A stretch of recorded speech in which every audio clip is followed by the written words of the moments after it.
Welcome back to Rogers Center, and the Edge Walk is complete. The Edge Walk people joined us, and we had a great time. The guys that walked with us, Marvin, Chris, Ryan, and Harry, all were great troopers.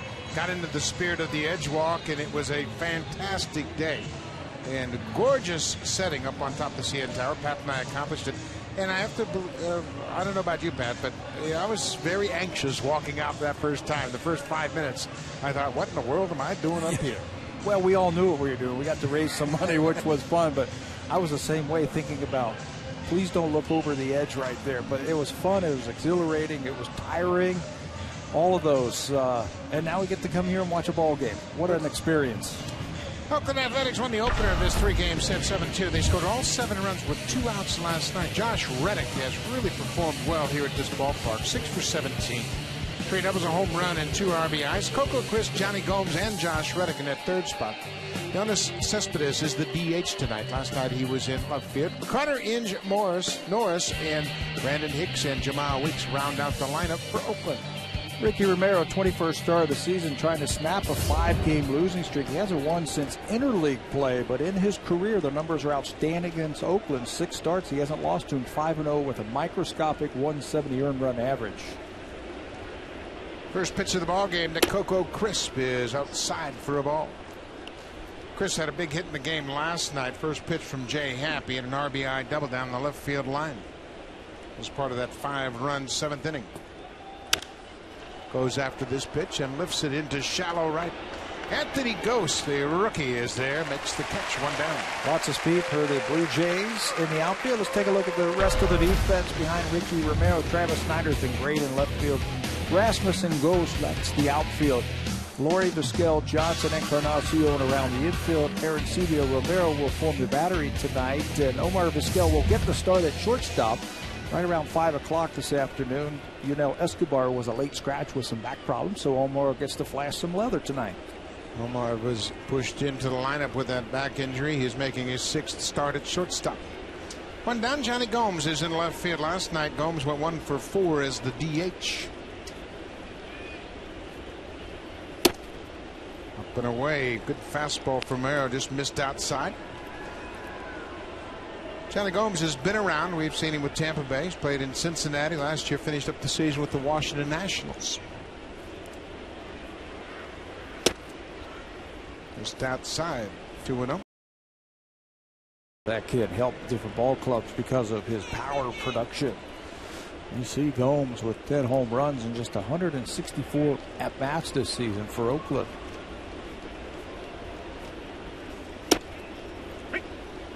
Romero's back in the count with a fastball strike. Johnny Gomes was born in Petaluma, California, just north of the Bay Area, so he is back home again. And he's enjoyed playing in front of a lot of family and friends. There's a good fastball. Romero has a better tempo tonight to start this ballgame. Yes, quicker, not wasting a lot of time in between pitches. I think the whole thing for him is that fastball command and just free up that mind to help him use that. Changeup down and away. That's one thing we have seen consistently from the hitters facing Ricky Romero. They don't chase as often as they did early on. They didn't know him first time through, if you will, and you saw a lot of change-ups and a lot of swing and misses at it. Now that he has been around, he's going to have to start throwing that for a strike, I think, where it's close enough to the strike zone where the hitters are going to offer at it. Gomes takes a 1-out walk. The fastball missed up and away. Let's take a look at the scouting report for Ricky Romero, brought to you by Home Hardware. Homeowners helping homeowners. He's got a good fastball and he's got to use it. His fastball percentage has gone down the last couple of years, so he's going to have to really establish that. The changeup and the curveball are strikeout pitches from Romero. He just has to be able to throw them over for strikes and make the hitter offer at it. The cutter just 1% of the time, and that's a pitch that he really likes, and at times he's going to have to use it. There's a strike with the fastball. Josh Reddick has had some success against Romero, albeit limited bats. He's 2 for 6 with a homer against Ricky.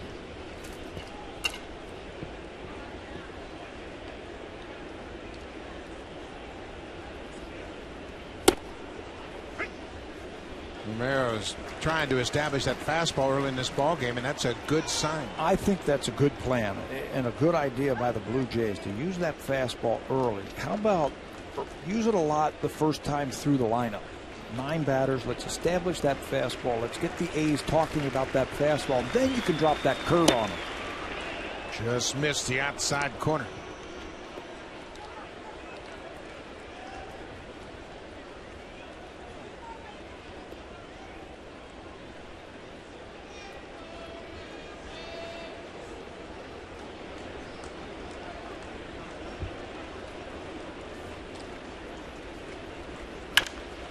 Popped up on the infield. Edwin Encarnacion, the first baseman, drifts to his right. Let it goes out. 2 down. Ricky Romero is trying to get things turned around. He has 8 wins, but the last 5 has been a tough stretch for him. He's got a 5-game losing streak. His ERA is over 8. And the surprising number, the league is hitting .354 against him, and he hasn't had command whatsoever. Yeah, he hasn't had a lot of runs to work with, total run support, but you're right. The opponent's batting average and the walks just too high, and it's got to be very frustrating where you take the mound and you're really not sure what you want to do because you can't pitch off your fastball. I think that's been the biggest problem, and especially his 4-seam fastball. I think that's his key pitch. Fastball down and away to the right-handers. I think that opens up everything else for Romero. Yoenis Cespedes goes after that first pitch. Romero's going to have to let it roll, then it rolls foul. Cespedes is a notorious first pitch swinger. He went after that first pitch from Romero and dribbled it up the third base line. We saw in last night's game Brett Cecil really use his changeup effectively to Cespedes. Struck him out the first 3 times he faced him.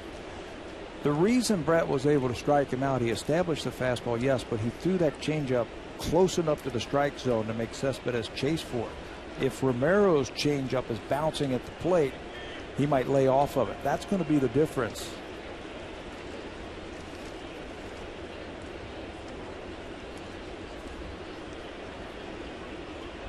Two outs. Downstairs. Cespedes signed as a free agent. Oakland A's made him a nice contract offer. He signed a 4-year contract, over $30 million. He was hurt the last time the Blue Jays played the A's out in Oakland. He injured himself during batting practice prior to the first game of that 2-game series. A muscle injury in his left hand, taking him out of batting practice. Drills this ball toward the gap, and that's trouble. Goes all the way to the wall. Johnny Gomes rounding third, and there'll be no play at the plate. Cespedes drives in the first run of the ball game with a 2-out double to left center. Cespedes has as much power as anybody on this team. I was talking to Chili Davis, their hitting coach, before the game, and he says he is getting better and better as a hitter, understanding hitting, understanding his abilities, his strengths, and this time this looks like a changeup that's a little bit too much of the plate.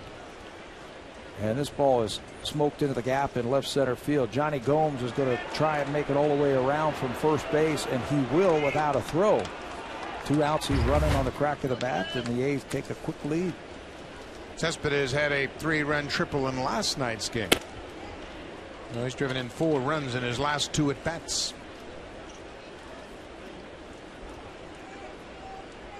Chris Carter, the first baseman. Carter went 0 for 3 with a walk in last night's game.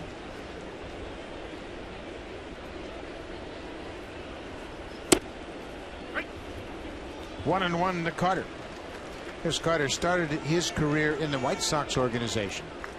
Those are his numbers from AAA Sacramento this season. He has had his chances over the last couple of years and hasn't really shown the ability in the big leagues for the type of numbers that he has had in the minor leagues. Playing time has something to do with that, and the A's are going to give him some quality playing time now to see if he can get those numbers like he did in the minors. He's had a 39 home run season, 30 home runs in 2010 in Sacramento. So he's got some pop. And Sevius smothers that curveball to keep Cespedes at second. What happens to young hitters an awful lot is they have success in the minor leagues because they're not facing quality pitchers every night. And pitchers don't have the command of their pitches. You get to the big leagues and they find a weakness, they're going to exploit it pitch after pitch after pitch. Chili Davis, the hitting coach, knows that. It's a constant adjustment period for young players that they have to be willing to listen to their hitting coach. A lot of times when guys are very good in the minor leagues, they think, okay, I got it. You know, I don't need to listen to anybody else. I'm not saying that about this young hitter here, but young players think they got it. Well, it's a different game up here. Yeah. And you've got to listen to your hitting coach, especially one like Chili Davis, who's been around and knows a little something about hitting. The gap has never been wider between the major leagues and minor league baseball. The talent is just totally different. And the quality of pitches you see on a regular basis in the big leagues, you can't even compare to what you see in AAA. Carter gets jammed and fouls it off. The A's have scored in the first inning. Ricky Romero has now allowed 15 first inning runs in 21 starts. That's digging a quick hole for yourself, and like so many starters, the first inning is always a pivotal inning. Carter takes a walk, 2 walks in the inning.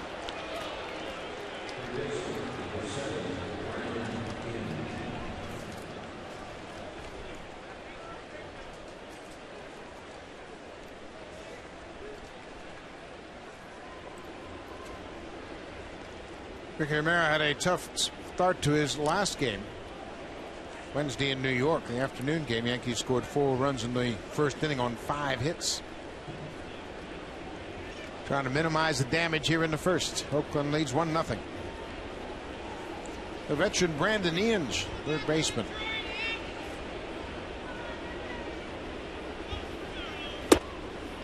The A's did all their damage last night with 2 outs. He scored 2 runs in the second inning with 2 outs on a Derek Norris 2-run homer. And then all 5 runs in the 7th came after there were 2 outs and nobody on. Quietly, that second inning started a strikeout and a pop up and then a single home run. And the same thing happened in the 7th inning. Strikeout and a ground out.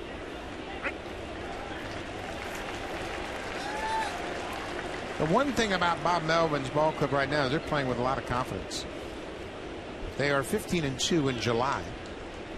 They've had 11 walk-off wins. And when you have that kind of record, you believe you can beat anybody.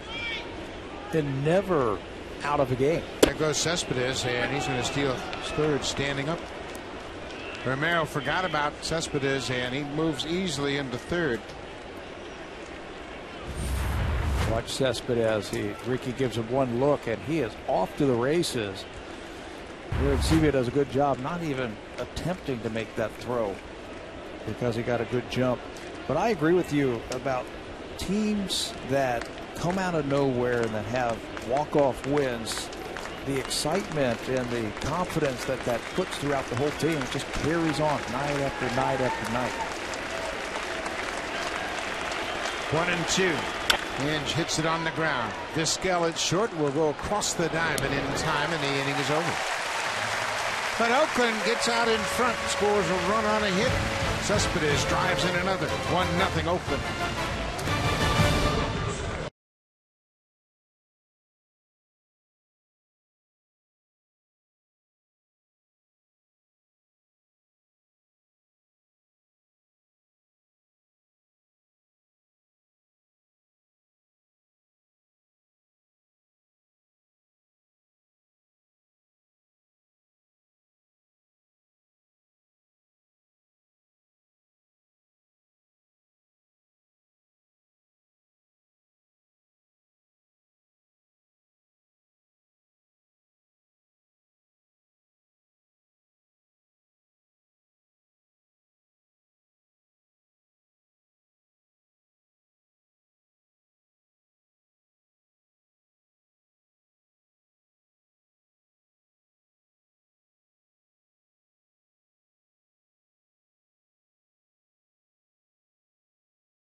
scoring position, but J.P. Arencibia has been a bright spot for the Blue Jays against Oakland, 4 for 11. And he's done some damage with 2 doubles and 2 homers. Top of the order is Lori Rasmussen Encarnacion. Adam Lind continues to swing the bat well as the DH. Arencibia has flourished in the 5th spot in the lineup. Kelly Johnson, Travis Snyder had a home run in last night's game. Omar Vizquel taking over for Yunel Escobar, who was removed right before the start of this game with an apparent back injury. And Anthony Ghost, the rookie, is in right field. This is A.J. Griffin, scheduled to make his 6th start of the season and just his 6th of his career. He was originally drafted by the A's in the 13th round just 2 years ago in June, and he's the first A's draft pick from the last 4 years to reach the major leagues. Good numbers, 2-0, 270 earned run average for Griffin. He wears those glasses that you can see on the mound right there because he can't see the signs from the catcher, so he needs a little bit of help, but he is a strike thrower. Catchers really appreciate that. What, that he's a strike thrower? No, or that he can see the signs. Brett Laurie had a 3-hit night last night. Comes back from an inside fastball. I mentioned Blue Jays, just 2 runs on 8 hits last night. It was 3 A's pitchers. And he lifts one down the right side and foul. Nice catch by a young fan. Standing all by himself down there in that empty section of seats, and ball was hit right to him. Had him played perfectly. Way to look at the scouting report. Perfect. Brett Laurie goes down the other way, and fans weren't quite as good down the left side as they were down the right side. But it seems as though everybody's okay. And they got a souvenir.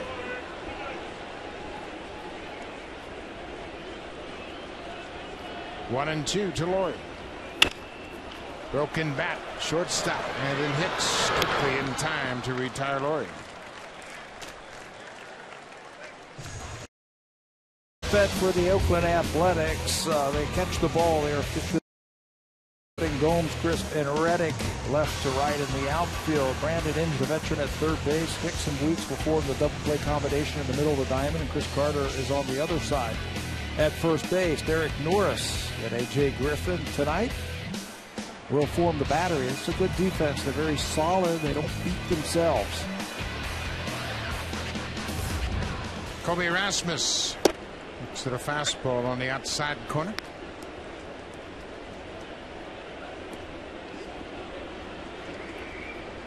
The Athletics playing a shift on Rasmus on the infield. Straight changeup, and he's out in front. See the 3 defenders on the right side of the infield. Brandon Inge, the third baseman, almost a straightaway shortstop.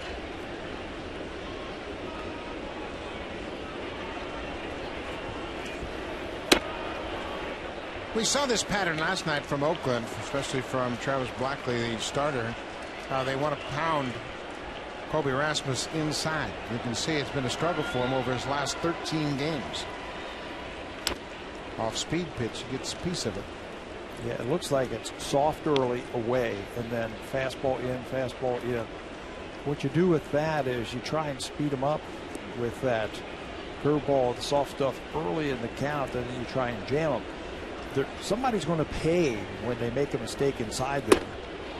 Fastball upstairs, and Griffin retires Kobe Rasmus with a high fastball.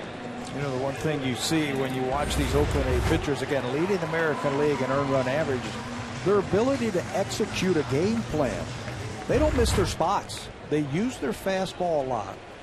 And that right there was just a perfect execution of what they wanted to do to Kobe Rasmus. Executed it and got the strikeout. Going to be a lot of information sharing among the Blue Jays hitters tonight. First look at A.J. Griffin. Edwin Encarnacion. Edwin was shut out last night, struck out a couple of times and lined out. Well, the one thing I like about Oakland, what I've seen in this series so far, is how quickly they work. They work very quickly and they use their fastball. Still the best pitch in baseball. Yeah. A well-located fastball, and I don't care if it's 91, 88, as long as you throw it where you are aiming. Doesn't have to be a four-seam fastball. That's the straighter one. You can sink it if you want to, or if you can cut it if you want to. But if you throw it to where you're attempting to, you're going to get outs.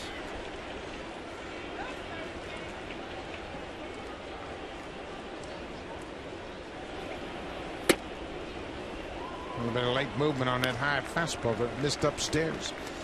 The Athletics have 18 wins by rookie starters this year. That's the most in the majors. Good pitch down and away. The Diamondbacks are second with 13 wins. Oakland has really been forced to press the rookies into action. They've used 10 rookie pitchers this season. AJ Griffin is one of those rookies. Just missed upstairs, and Encarnacion takes another walk. Edwin had a walk in last night's game. And that'll get Adam Lind to the plate with 2 outs. That was by design. Fastball up and in, but the good discipline by Encarnacion lays off of it. Kurt Young back with the Athletics after a year in Boston. And I think when you look at Oakland and how well they have pitched this year, Kurt Young deserves a lot of credit. Certainly. In Boston, he took a lot of heat for what happened last year in September by the Red Sox. Now back at home.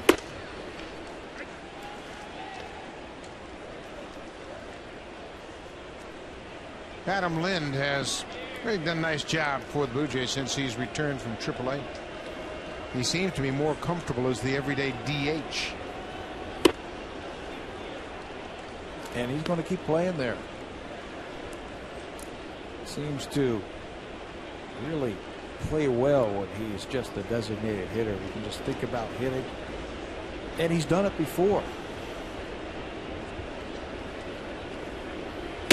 Inside, when Lind was the American League Silver Slugger Award winner for the DH spot in 2009, he was exclusively the DH, and that's when he had his best offensive year. You get into a routine, you get an idea what you want to do. You can go up and stay loose. Certainly works for him. His numbers as a DH are outstanding. Fouls this ball back. What do you try to do if you're a Blue Jay hitter looking at a pitcher for the first time? What are you looking for from him? Preferably, if the first time you face him, you want to see all of his pitches. I want to see his curveball. He's got an excellent changeup. I want to see that and just see what it looks like coming out of his hand. And then I'll watch the game and pick out a hitter who has my type of style. And I'll watch how he pitches to him. A right-handed batter. I was a right-handed batter. Let's see how he works the right-handers. Does he use a lot of fastballs? When does he use changeup? And you get a better read that way. So the second time through, if there are men on base, if you feel comfortable, be ready for that first pitch fastball. 2-2 to Lind. Hammered down the right field line, but foul. So this at bat is really important to Kelly Johnson, Travis Snyder, and Anthony Gose. I think it's very important. Left-handed hitter. Lind is seeing a lot of pitches now from AJ Griffin. Travis Snyder said, okay, they struck out Colby Rasmus with a 2-strike high fastball. Put that in the brain and think about that when I'm up there. And missed. It'll run the count to full. 2 outs. Oakland has a 1-0 lead. Edwin Encarnacion at first will have a big lead as Chris Carter has backed off the bag. Boy, he can get way out there. There he goes. Cut on and missed. Lind strikes out. AJ Griffin, first inning of work against the Blue Jays, comes up with a pair of strikeouts. Oakland, after 1, leads by 1.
Tigers, it's Mr. Sub Sports Bag Day. The game starts at 1:07 p.m. The first 20,000 fans will receive a sports bag courtesy of Mr. Sub.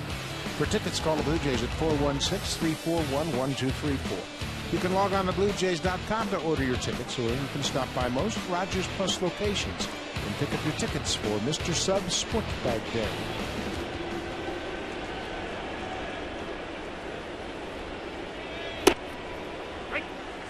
Ricky Romero gets ahead of Derek Norris, the catcher. Norris had a 2-run home run on the first pitch he saw from Brett Cecil in last night's game. That came with 2 outs in the second inning. Hard to check, and he kept it back in time. It's a ball on the strike. Loves the fastball. We saw that last night off of Brett Cecil. Not afraid to go up there looking for that heater early in the count.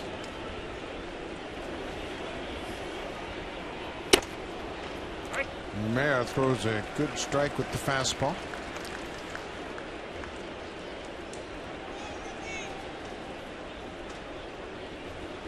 Norris played most of the season at AAA Sacramento. It's a great AAA location for Oakland. Have their team just 70 miles away from their ballpark.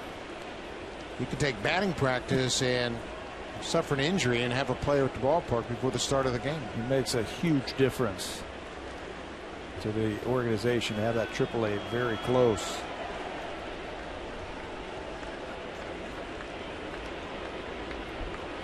One and two. Ball in the dirt. Again, we see the Oakland hitters not chasing. And Romero's going to have to get them in swing mode. So when they do throw that curveball, you'll get a few swings. Yeah, throw the curveball and the changeup for strikes. Make it close enough where those batters are going to go ahead and offer at them. Right now, it's almost like they said, hey, we've got the scouting report, and Ricky's bouncing a lot of curveballs and a lot of changeups, so we're just going to stay right off of it. 2-2. Changeup missed up and away. 85 miles an hour with that changeup, and John Farrell believes that that's where he needs to be in velocity with that off-speed pitch. That tells Farrell that he's got good arm action. The arm speed is close to that of the fastball. Yeah, if it's 82, that's not fast enough. Romero thought he had thrown a strike. Norris will take a leadoff walk. That's how the second inning begins. Cutter just a little bit high for Romero.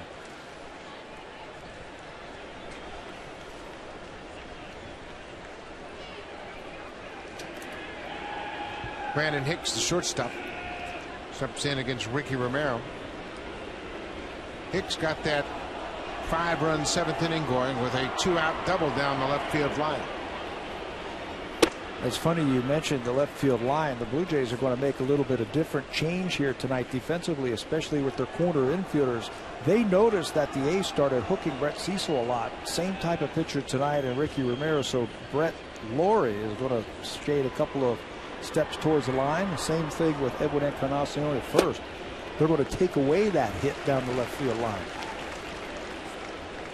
It's all about adjustments, and you see a team come in, haven't seen them since in May, and you want to make sure that you have the right defense set up. Yeah, they noticed last night Coco Crisp hit a double down the left field line. You mentioned Aaron Hicks did the same thing. So they're going to pull that left side over a little bit. J.P. Arancibia went after that ball with one hand. It kicks off his glove, and that's going to cost Ricky Romero a wild pitch. Norris moves into second base. That eliminates the possibility of a ground double play. And Romero throws a lot of it. Let's see. It looks like another pitch down in the dirt. And they were out here earlier, the catchers, working on blocking balls in the dirt, just keeping the ball in front of them. That one didn't get away too far, but enough for Norris to move up.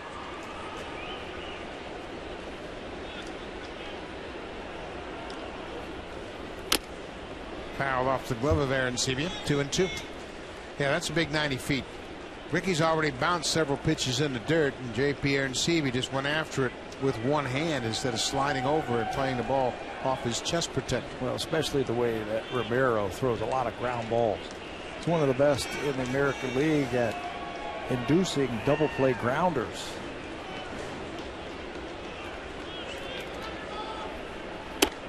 Strike three call. That slow breaking ball, and Hicks couldn't pull the trigger. That's the difference. The curveball that you throw for a strike as opposed to bouncing it. He gives up on it, and it's a good one. Good bending breaking ball. Gets plenty of the play. You see Romero hits that part for his first strikeout. That's a big one. Second baseman Jemiah Weeks steps in the box. Weeks hit a triple last night to the alley in right center.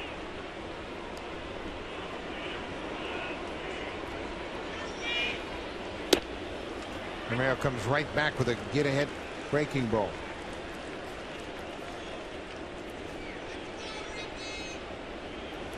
Weeks is a switch hitter. His triple came against Chad Back, and it was with 2 outs.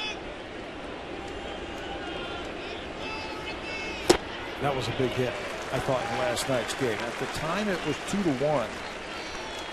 They had retired the first 2 batters. Then there was the double. Okay, now you're facing the number 9 hitter. You got to get him out.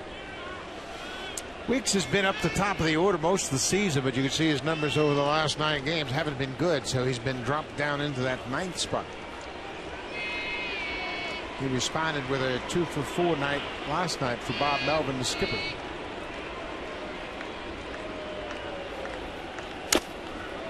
Another breaking ball, and it's fouled off. Here's where Romero could elevate one of those fastballs that he threw in the first inning. You've got Weeks looking down, trying to guard against that curveball and changeup. Yeah, it'll certainly set up his curveball, his changeup, if he feels like it. He even might get Weeks to chase it if it's a good one. Up, maybe he pops it up, maybe he swings right through it.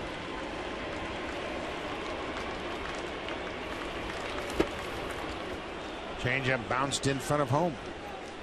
And that's the one pitch, and we've seen it early on, and it's just the second inning that Oakland just hasn't offered at. I think the word is getting around the league. We've seen the New York Yankees and the Boston Red Sox not even offer at his changeup anymore. And I think the word is getting around the league. When he throws a changeup, don't swing.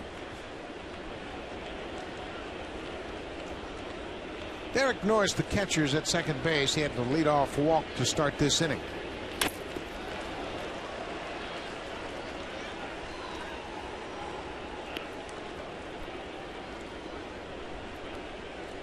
Jemiah Weeks, the younger brother of Ricky Weeks.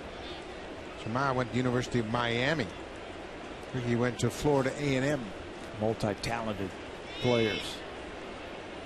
Ricky a little bit more powerful, his brother in Milwaukee. We saw him in interleague play. Both of them have very good speed and play a very good second base.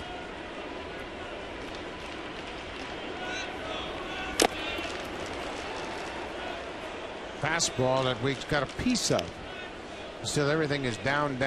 His focus is certainly down bottom part of the strike zone, and I still believe that in this at bat you could run one upstairs and he's liable to swing right through it. Especially when you, like you were saying, everything was down and now you change his eye plane. That time it looked like a cutter might have got JP a little bit on the foot.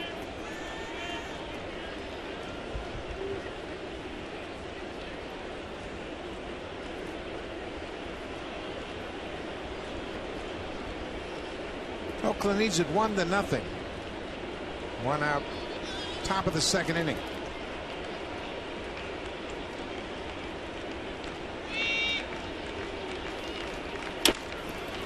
Bouncing ball toward third, but foul.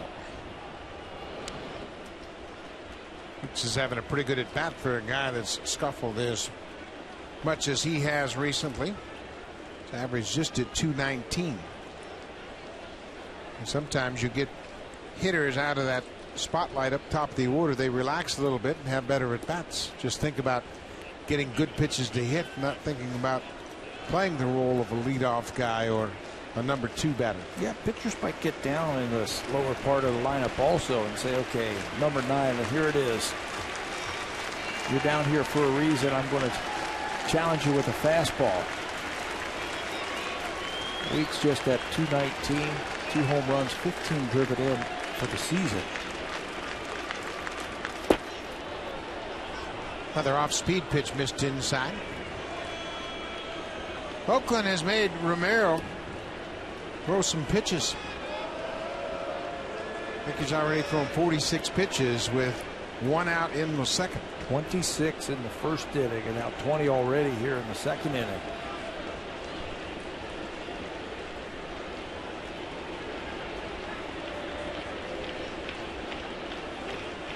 Two balls, 2 strikes.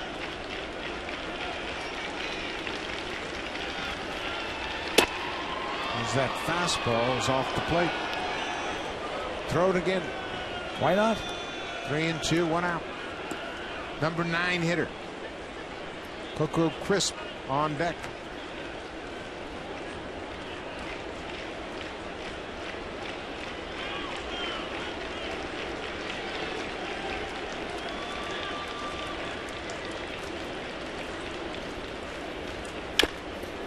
Curveball bounced foul.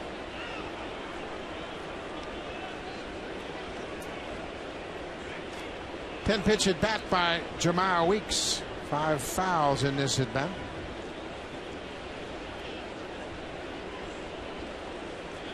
Omar Vizquel, the shortstop, comes in for some support. Aaron Seavey and Romero talking things over. Vizquel, as we mentioned, a late addition to the lineup. Yunel Escobar was scratched during batting practice with a stiff lower back. Vizquel is starting for the 6th time at shortstop.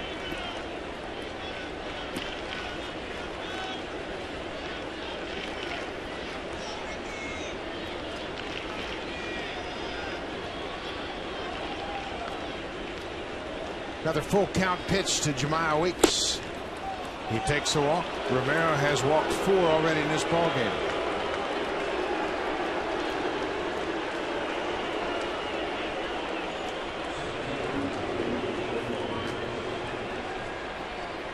So now there's runners at first and second. Back to the top of the order. Coco Crisp 1 for 5 in the ball game last night. He drove in a run. Same type of situation last night.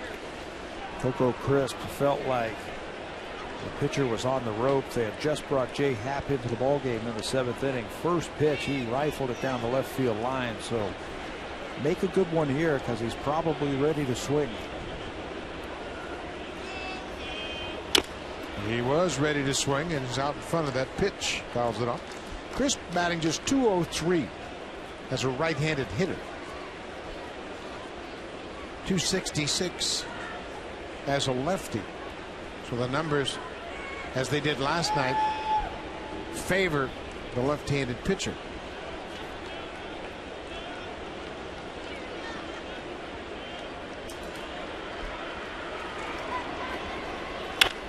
Line drive, left field. Travis Snider overcuts it off and boots it. Norris will come around third and score, and now the ball gets away from Vizquel, but Lori's there to back it up. Travis Snider didn't cut that ball off, and Norris was going to stop at third. He went overcut, got to it, went off his glove, and then once the ball got away from Snider, Mike Gallego sent the runner home. Change up, and it's ripped into left field. I told you Crisp was going to be ready. Gets over and tries to cut it off. Last night he dove for a ball and cut it off. That time he reached for it and just could not come up with it cleanly. Right off the end of his glove. Picks it up and throws it in, and yeah, I wasn't real sure if Norris was going to be able to score on that ball because it was hit so hard by Crisp, but here come the Oakland A's.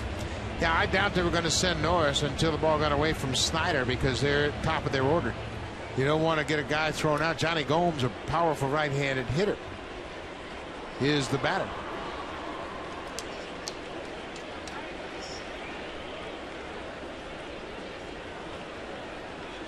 It's a base hit for sure for Coco Crisp. We have not yet.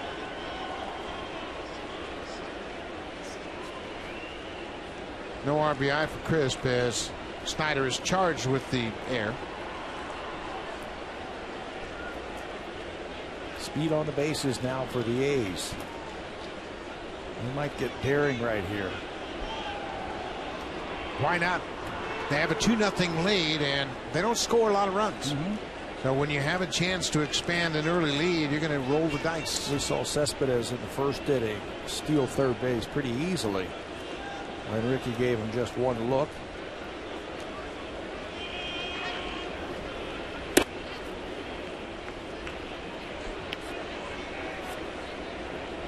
Johnny Gomes walked and scored. He scored the first run of the ball game in the first.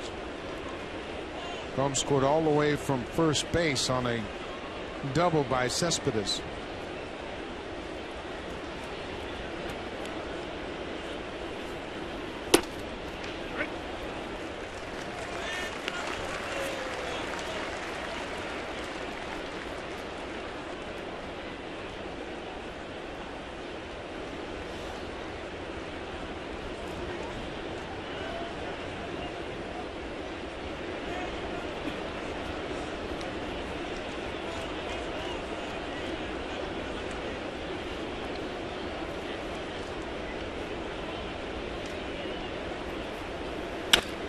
Johnny Gomes base hit up the middle.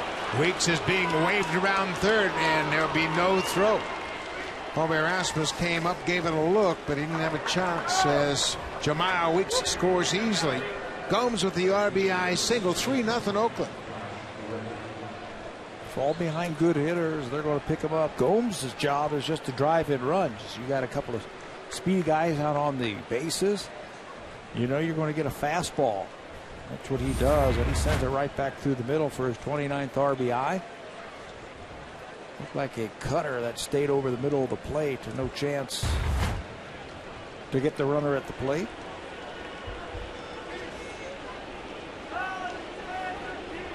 Josh Reddick, the right fielder. Reddick popped up to first. It is first at bat. Dangerous hitter, 21 home runs and 46 RBIs.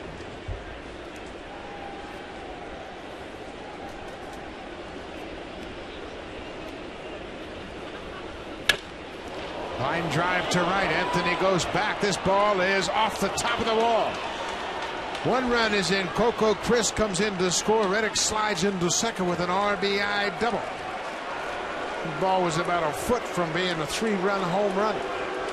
You're right. The ball was hit hard. He just needed a couple more feet, and he would have had his 22nd home run. Josh Reddick showing some outstanding power. That's why they wanted him from the Boston Red Sox in that Andrew Bailey deal. And you can see right off the top of the fence.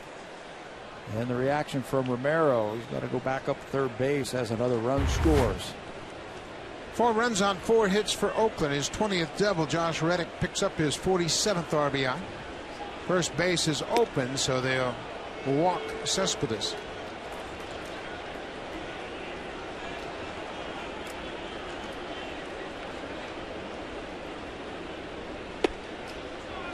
Again, the walks causing Ricky Romero problems here in the second. He walked the leadoff batter, Derek Norris, and then walked Jemiah Weeks with 1 out.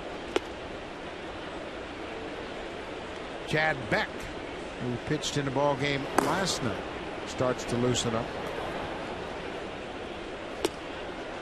So Cespedes takes the intentional walk. Bases are loaded. 1 out for Oakland. And the first baseman, Chris Carter, will step in.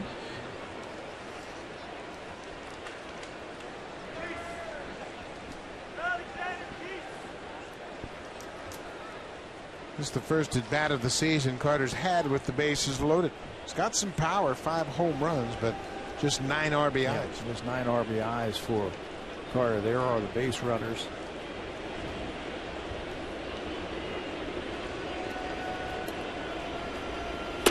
Up and away for a ball. Carter walked in his first at bat.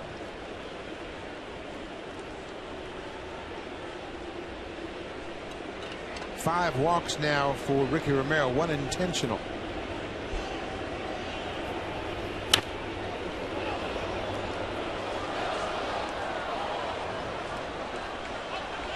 Rogers Center has been a tough ballpark for Ricky Romero this season compared to last. Last year he was dominant in this ballpark. A totally different story this year. Outstanding numbers last year. 293 earned run average for Ricky. That is at 4.4 this year. Opponent's batting average just over 200 last year. And it's quality strikes. They are just not going to swing at that changeup if he's not going to throw it over. The same thing with the curveball. So they right now are just looking for the fastball, and they're hitting it. This will be the 38th pitch of the inning for Ricky Romero. And it's fouled. 2 balls and 2 strikes, just 1 out. Oakland with 1 in the first, 3 in the second. And they have the bases loaded. Johnny Gomes at third with an RBI single. Josh Reddick had an RBI double. Jonas Cespedes with the intentional walk. And the count is full. Since the 2009 season, Romero's had and gotten 96 ground ball double plays. When he throws it over, they get him on the ground. That leads all major league pitchers. So he makes a pitch, he can get out of this inning without further damage. 3-2, 1 out. Carter takes the walk, and Johnny Gomes will come across. It's 5-0 Oakland, and John Farrell has already made the call to the bullpen. Ricky Romero with 6 walks in this ball game in an inning and a third. He's thrown 66 pitches, and he is out of the game early.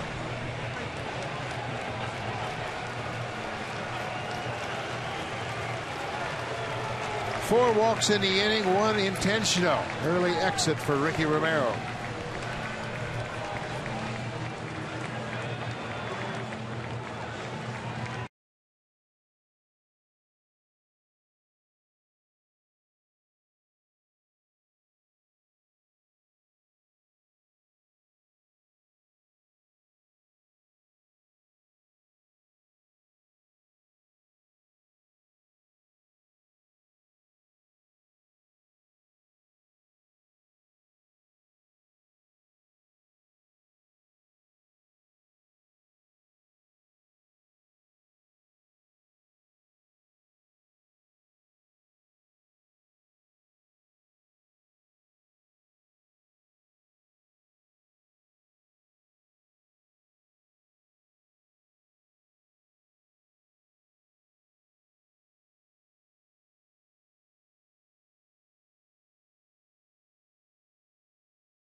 Chad got the first 2 outs in the 7th inning, and then the roof caved in.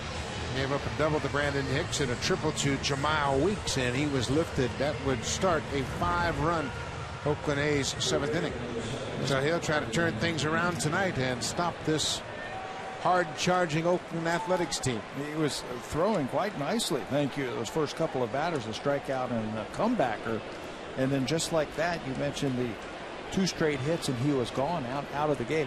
Good move here, I think, by John Farrell to get him right back up on the horse here tonight. Tough situation, bases loaded, just 1 out, but a good time to get right back in the game. Brandon Inge, the third baseman, goes after the first pitch. Inge had a grand slam against the Blue Jays in Oakland the last time these 2 clubs met. Got the bases loaded now. Game winner for Inge. Always looking to lift the ball right here. Reddick at third, Cespedes at second, Carter at first.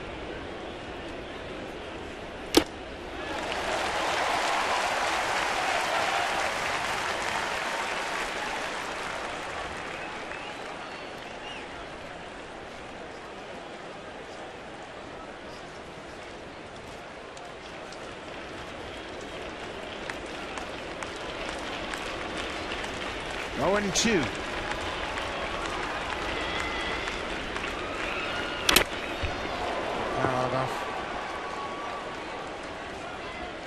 Oakland had scored the second fewest runs in the month of July coming into this series. They scored 7 runs last night, all with 2 outs. And tonight they've scored 5 already, and we're just in the second inning. AJ Griffin said, keep it going, boys. Don't mind the run support. Yeah, I'll take it. He might want to get up and move around just a little bit to stay fresh. But you're right about the Oakland A's offense. Just enough to win the ball games. It's built on pitching. Their starters have been great. Their relievers have been great, and they've gotten just enough hitting to put up a great month of July. 15-2 in the month of July, best record in baseball.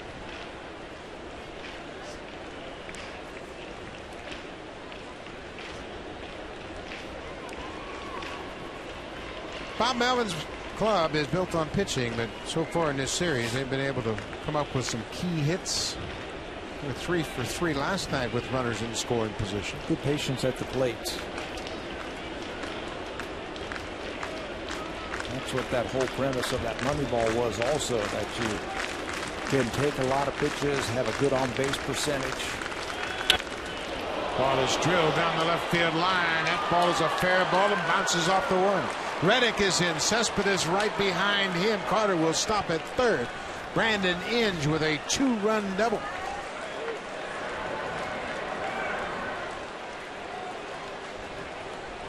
Just cannot finish off those hitters. He gets ahead very quickly with a couple of high, hard fastballs. He tries to throw a breaking ball, and it just hangs over the middle of the plate. You can see Inge is now choked up on the bat just a little bit with 2 strikes. Does him a favor by throwing him a breaking ball, and he rifles it into the corner for a couple of RBIs. Veteran hitters hit breaking balls in the strike zone with 2 strikes. And Inge is certainly a veteran. He now has 46 ribbies for the season. A 6-run inning. Still just 1 out. The infield is in.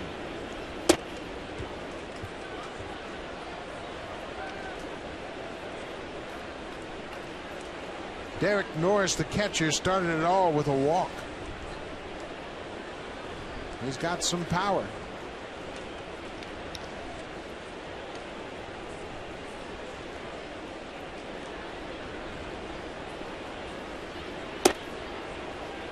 Just outside.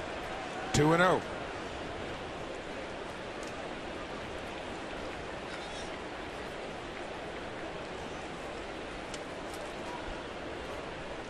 (7-0) Oakland.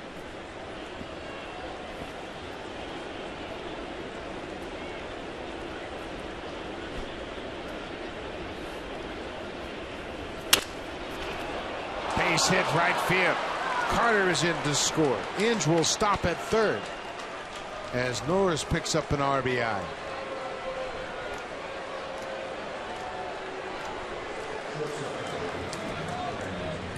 Well, when it rains, it's pouring right now on the Blue. Run in the first inning, and now 7 here. This line drive just out of the reach of Encarnacion. Comes up with that. It might have been a double play, but it's another base hit by the A's. Their 6th of the night. Keeps the inning going. 5 of the walks have come in to score. First and third. Brandon Hicks. He's made the only out of the inning. He struck out in his first at bat. There's a strike with a fastball. Drew Carpenter, the right-hander, begins to loosen up.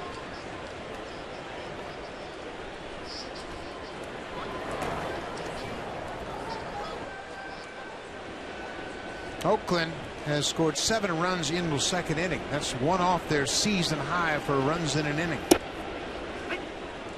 They scored 8 runs in the second inning as well against Texas on June 4th. Second highest inning of the season for Bob Melvin's Athletics.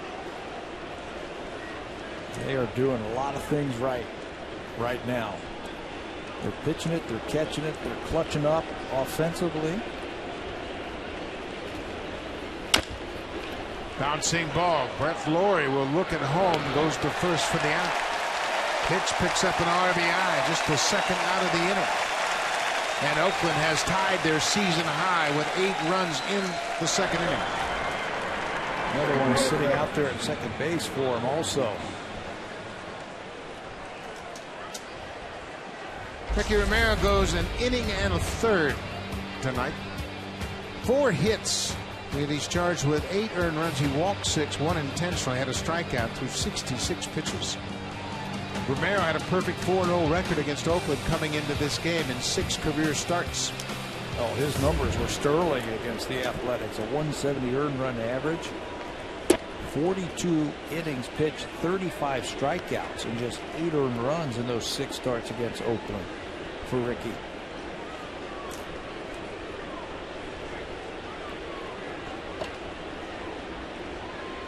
Jemile Weeks, the second baseman.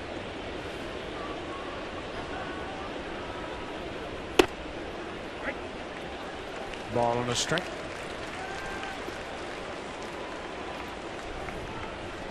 Weeks walked this inning and scored. He scored the 3rd run of the game. It's now 9-0 Oakland.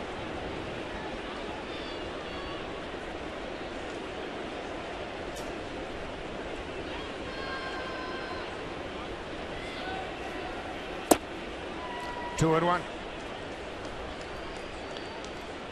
Ricky Romero's ERA has jumped to 5.75.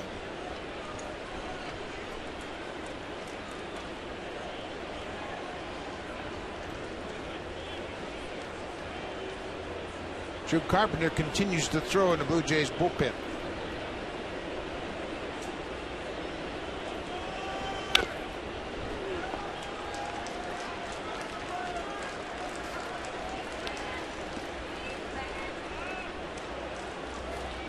Not exactly what the Blue Jays had in mind after sweeping the Red Sox in Boston with a season high in hits and runs scored. World beaters. That's what they looked like in Boston against the Red Sox, who were a hot team. Blue Jays come in there, sweep them away. Coming here, you knew it was going to be tough against the Athletics, and you knew it was going to be a good series. But this is a mystery right here.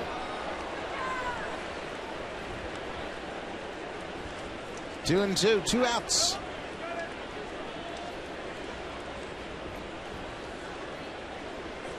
A stunned crowd at Rogers Center. They were anticipating Ricky Romero maybe turning things around. Yeah, had a real tough stretch of 5 starts. We all were. He hasn't won since interleague play when he threw 7 innings against the Marlins back in June. Since then, the strike zone has eluded him. Full count.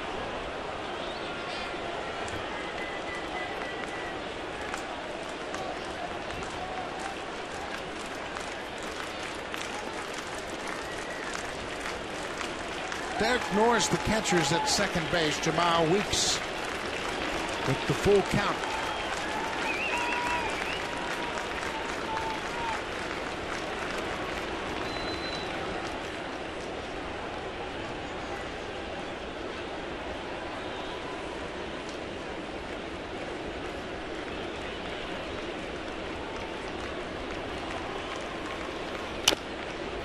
Weeks fouls off the inside pitch and right down on top of his foot.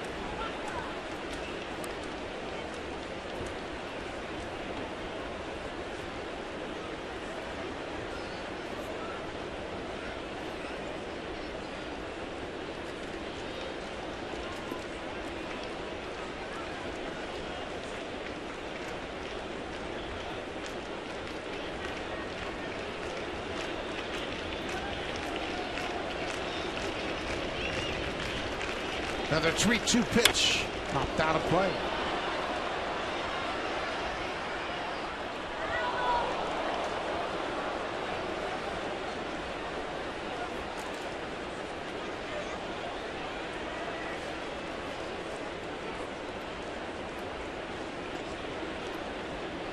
Oakland came into this series the hottest team in baseball, and they have continued to impress.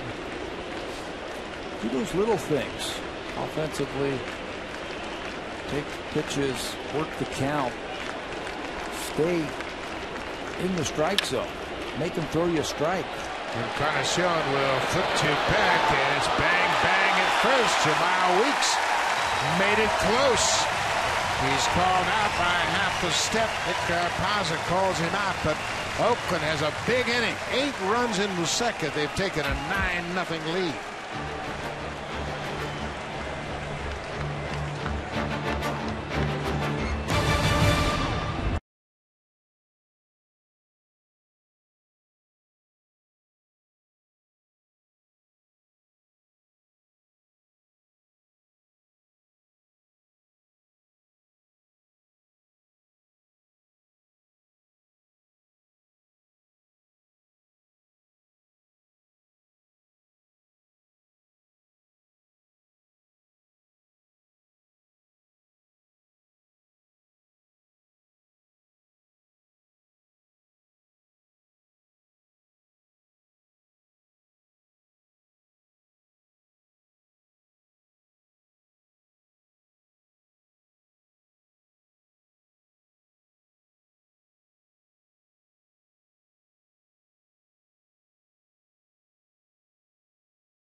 Blue Jays, and they've got a deep hole to dig out of, but Aaron Seavey has been a hot hitter, homers in 3 straight games. Yeah, starting to do his thing for the Blue Jays, hitting the breaking ball. That's the one thing that's been impressive for Aaron Seavey, is the breaking ball late in the count. He is still able to get the bat head out and knock the ball out of the ballpark. 16 home runs and 50 RBIs now for Aaron Seavey. The number's getting better and better. Jeff Mathis has come out on deck, and he's going to pinch hit for JP Aaron Seavey. The Blue Jays have a 12:30 start tomorrow afternoon.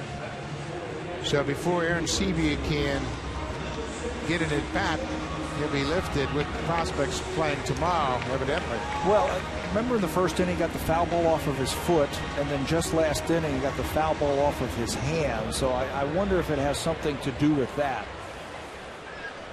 Let's take a look at the foul ball. This one right off of back of his right hand. Yep. So maybe that did factor in. So he's out of the game before he ever gets a chance to bat. Jeff Mathis pinch hitting.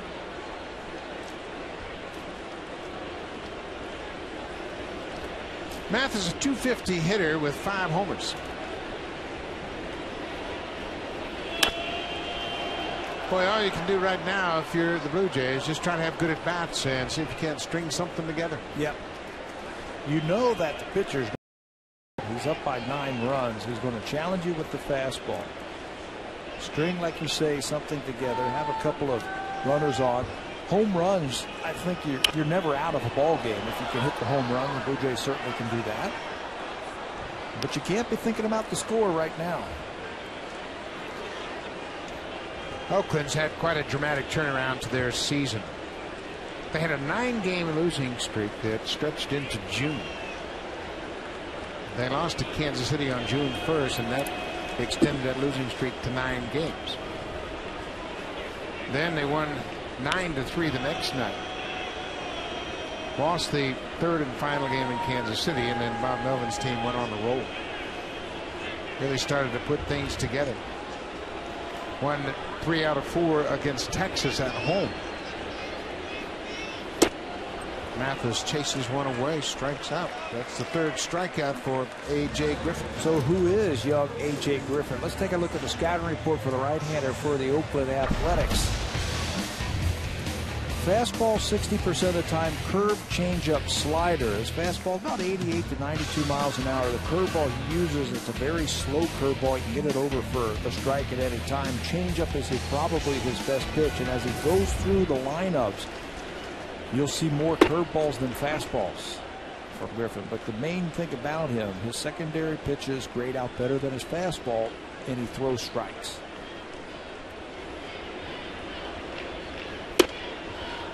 There's a four-seamer right down Broadway. 0-2. Kelly Johnson enters this game batting .239.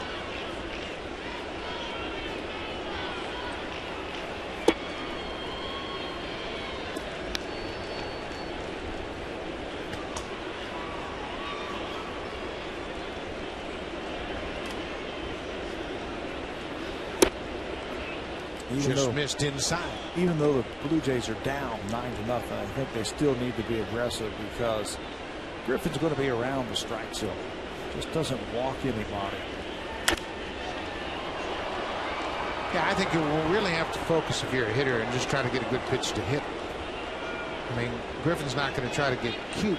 Nope, not now. A comfortable lead. He's going to try to pitch ahead and get to counts where he can use his secondary pitches. Ball is hit into center field. Coco Crisp has a beat on it. Second out of the inning. What you can't do is be afraid to swing at the first pitch and make it out, because it might be the best pitch. Nobody likes to hit down 0-1. So you know he's going to throw strikes. He spent some time in AA and AAA already this season. 6 walks in 30 innings. That's his MO. He throws a lot of strikes, so just be ready. Travis Snyder looks at one outside.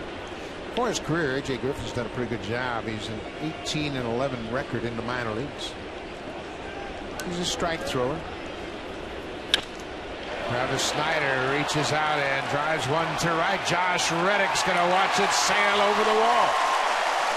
He caught it. He jumped up on the wall and caught it. I thought it was out of the ballpark. Reddick stayed with it and made a catch. Takes one away from Travis Snyder. Snyder hit it well, but Reddick stayed with it.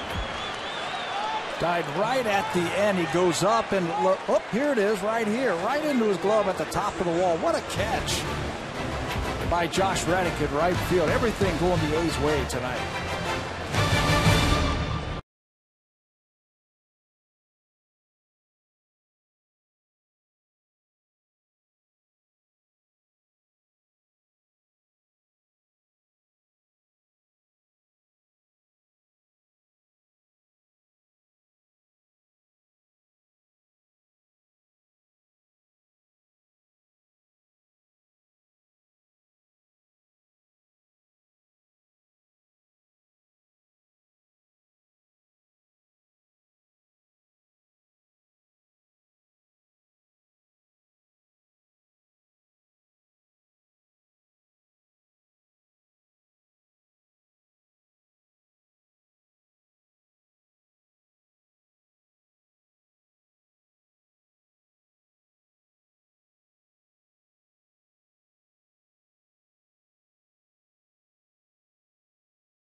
Brought to you by your local independently owned home hardware and building center location.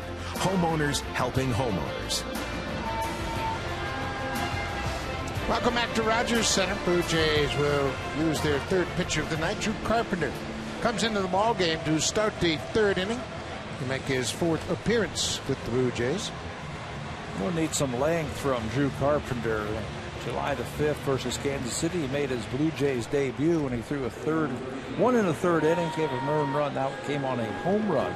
Last time he worked, Carpenter worked on the 22nd at Boston. No decision, an inning with a strikeout in that game.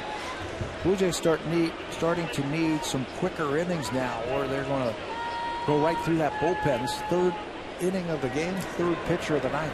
Josh Reddick with a terrific catch to rob Travis Snyder of an extra base hit. High up on the wall in right. Coco Crisp. That's one outside. Crisp is 1 for 2. He's scored a run. Oakland has scored 9 runs on 6 hits. And they haven't hit a home run. When they do, they have an outstanding record. That ball is hit high and deep to right. Anthony goes up on the wall. This one's not coming back. Now they've hit a home run. Coco Crisp, his 4th home run of the season. It's 10-0 Oakland.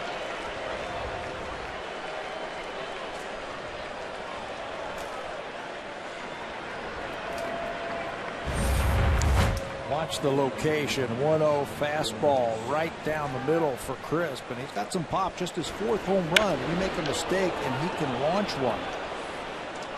This is a team when they hit more than 1 home run versus the opposition, or the same total of home runs versus the opposition, they are 22 games over 500. And right now, that's their first long one of the night. Strike to Johnny Gomes. Gomes has been on base twice. He's scored a pair of runs and he's driven in a run. Got a single in the second inning.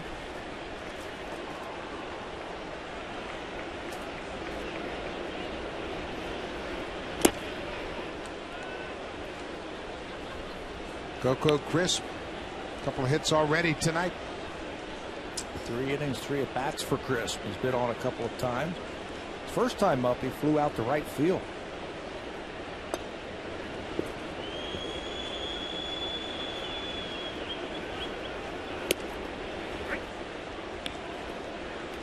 One and 2 to Johnny Gomes.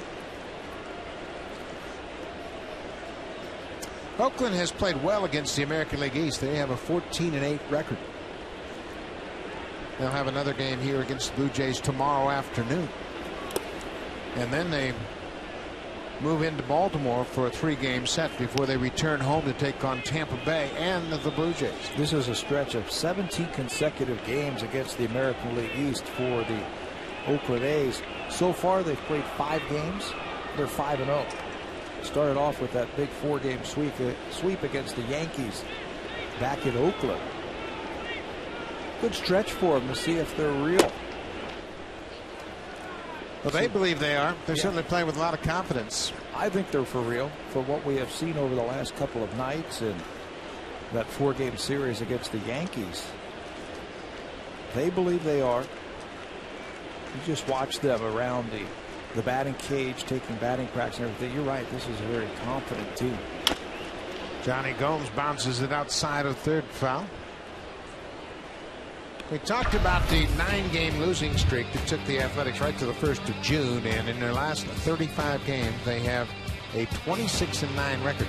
Pitching has been great. 281 earned run average. They haven't hit much for an average, and they're scoring 4.5 runs a game. Well, if you've got a 2.81 ERA and you're scoring 4.5, you're winning a lot of games. That's plenty.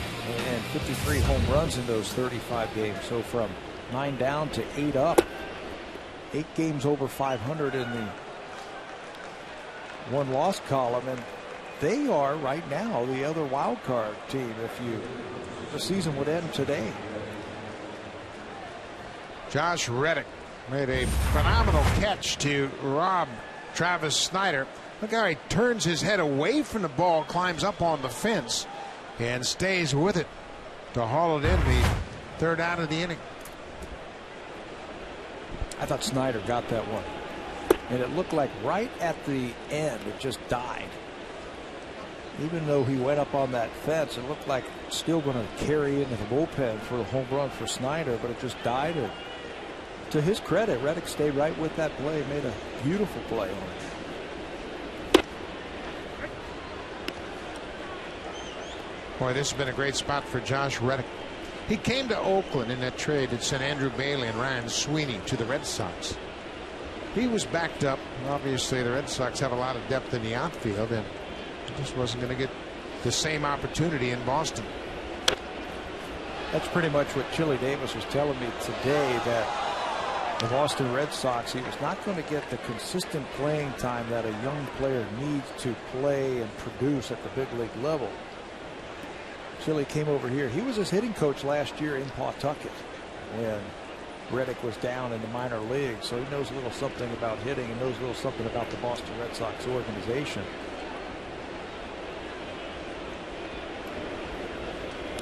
When they made that trade, he put the stamp of approval on young Josh Reddick. Said, just give him a chance. Give him a chance to play every day. He's going to produce for you. Well, he certainly has. 21 home runs, 47 RBIs.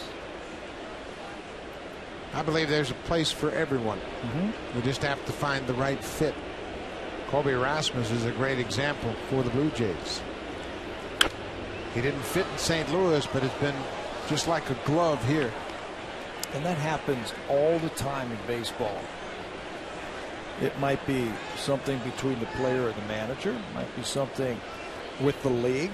Colby was telling me yesterday, he says, I really like the American League. And I asked him why. He said, I don't know. There's just something about it. I like the cities. I like the style of play. I like the teams that I get to play against. He goes, I'm not a National League guy. I'm an American League guy.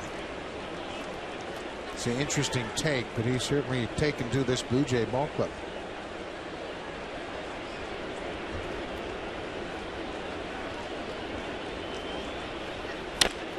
Bouncing ball. Kelly Johnson comes after it. Second for one. Vizquel has no chance. They get the lead runner Gomes at second. Reddick reaches on the fielder's choice.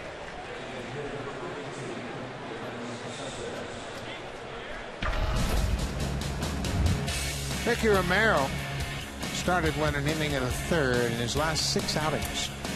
Been a real struggle for Romero. He's walked 22 with just 16 strikeouts. His whip is over 2.3, and his total run support just 5 over that stretch. But he's had a rough 6 games in a row.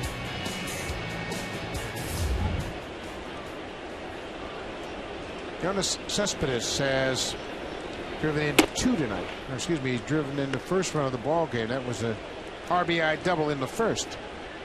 He was intentionally walked in the second. He is as strong again as anybody on this team. You can just see he's built like a fire plug. He's got a quick bat.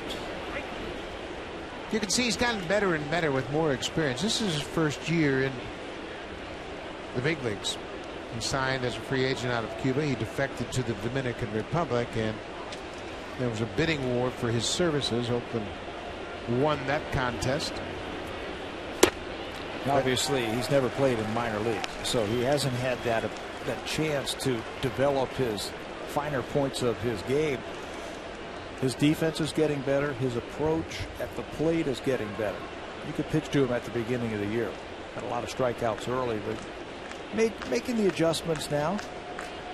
We certainly saw that last night when he struck out his first 3 times up against Brett Cecil and then lined a 3-run base hit to left field. Way outside. Yeah, as he's gotten more comfortable facing big league pitching, he's taken those borderline pitches. He was chasing a lot of off-speed pitches early in the season.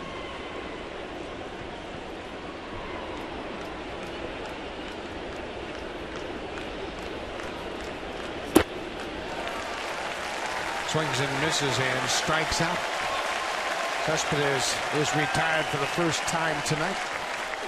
2 outs in the inning. Nice looking pitch there. It looks like the Vulcan changeup, and it goes straight down.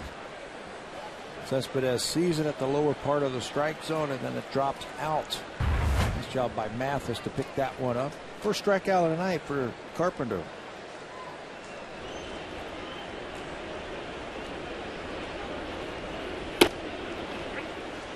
Chris Carter takes a strike. He's walked twice tonight. 10-0 Oakland.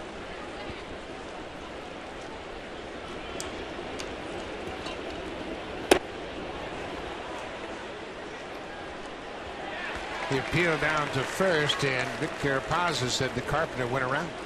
It's 0-2.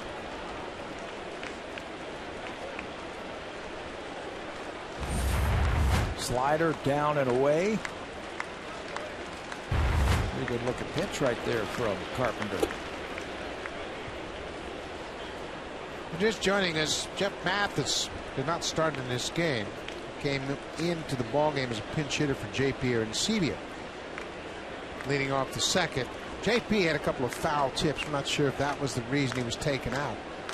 And he got hit hard a couple of times early in this ballgame. That's line to the scalp, and the inning is over.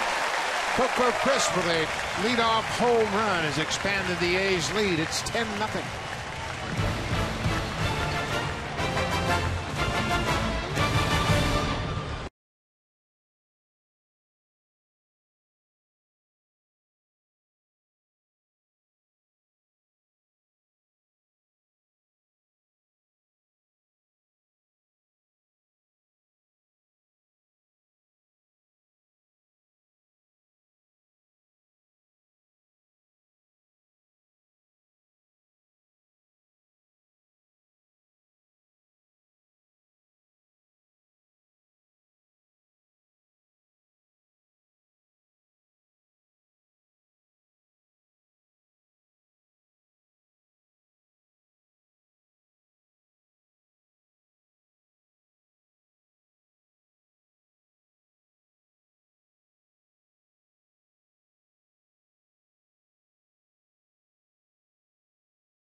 We have since learned that he suffered a fractured hand, and it occurred on this foul tip. You can see it hits right in the back of the hand. Brandon Inge fouls the ball back in the second inning, and it got him squarely in the back of that hand, and x-rays have revealed the fracture.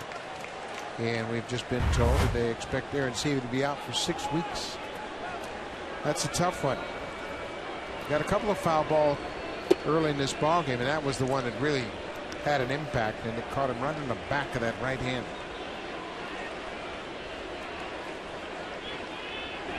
Omar Vizquel pops it straight back. Boy, oh boy, the Blue Jays have to feel like they're snake bit. When does it end? Lost Bautista, almost lost Laurie for an extended period of time. Now they lose their everyday catcher, JP Arencibia, who is just starting to rake and good at bats. JP started hitting the ball the other way. He was starting to hit with power. This is popped up behind home plate. Norris flips the mask aside, and Vizquel's retired. Yeah, it's been one right after another, but the Blue Jays aren't alone in that regard. Alex Rodriguez of the Yankees was hit by a pitch in last night's game by Felix Hernandez, and he too suffered a fractured hand. He's out for 6 weeks. 6 weeks, right? John Farrell's got to be thinking, okay, in New York, things were really ugly. I lost Bautista, I lost Laurie. They gathered it up and they pitched great and they played well in Boston and swept the Red Sox, came here with a full head of steam, and now lost last night. They lost their catcher tonight, and they're down big this evening. Anthony Gose hits it to second. And Jamal Weeks throws him out. 2 quick outs in the bottom of the third. Blue Jays also lost Jason Frazier to an elbow problem. And having been in that position right there in the dugout, sometimes you think that the entire world is against you. You lose your starting pitchers. You lose your big power hitter in Bautista. And now you lose your everyday catcher who is just starting to swing the bats. So you just keep playing. Yep, that's all you can do. Just keep playing. You get somebody else in there. Bouncing ball sharply hit, but right to the shortstop. A.J. Griffin. Just 8 pitches in the third inning. Blue Jays haven't had a hit yet.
Friday, July 27th, Blue Jays will take on the Detroit Tigers. The game starts at 7:07 p.m. Come on down early and enjoy the pregame festivities happening outside Gate 10. It all starts at 4:30. There's a licensed area, live music, and fun interactive games. For tickets, call the Blue Jays at 416-341-1234 or log on to BlueJays.com. Summer Fan Fridays have been a big hit. Fans come down early, and there's some live music outside. As we mentioned, a licensed area. You can come into the ballpark, watch BP, and then go back outside, listen to some music before the game starts. Brandon Inns goes after the first pitch and hits it a mile high. Brett Laurie taking aim at it, makes the catch. 1 pitch, 1 out in the fourth.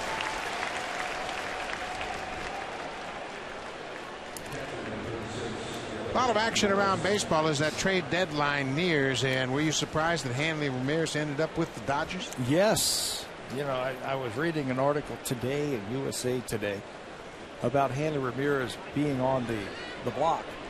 First thing I thought when I saw Buck, I was like, are they crazy? This guy is one of the best players in the National League. Why are they even thinking about trading Hanley Ramirez? And then I heard some of the teams that are involved. I heard the Oakland A's were involved in the Boston Red Sox. Also heard that the Toronto Blue Jays might have been inquiring about Hanley Ramirez. And the next thing I know, I come to the ballpark and I hear that he has been traded to the Dodgers. Yeah.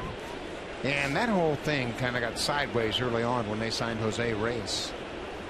And they covered it up a little bit. Of course, Ramirez was playing shortstop last year for the Marlins. They signed Jose Reyes and moved Hanley Ramirez to third, and I just don't know how well that's set with him.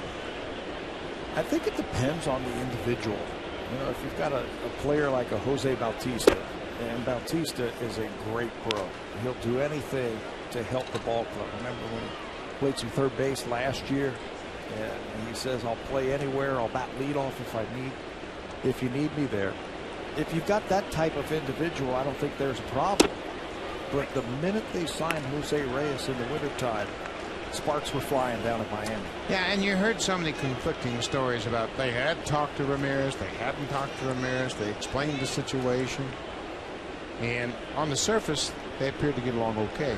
Jose Reyes and Ramirez. Derek Norris, the catcher, pops it into center field. Obi Erasmus gets there, 2 outs. How much of a subpar season Hanley Ramirez has to do with him moving to third base? I would imagine a lot. You ask a regular player, especially a shortstop that has played very well, an all-star shortstop, you ask him to move positions, it can be a problem. A batting champ, and they moved into that ballpark with great expectations. And the things have just, the quote that I saw in the paper today, they have to move him. They have to get him out of the team. Well, now you got to wonder if they're going to move Josh Johnson. They're going to move Heath Bell. Heath Bell was signed in the offseason. Boy, those two guys, George Poulos, the head trainer, and Hap Hudson, his assistant, they have done yeoman's work this year and had to deal with a lot of devastating injuries. We love them, but we're seeing way too much of them on TV because we keep talking about injuries. But as we said, a lot of teams are dealing with the same numbers. Oakland has 3 starting pitchers on the disabled list as we speak. 17 rookie players have played for the Oakland A's this year.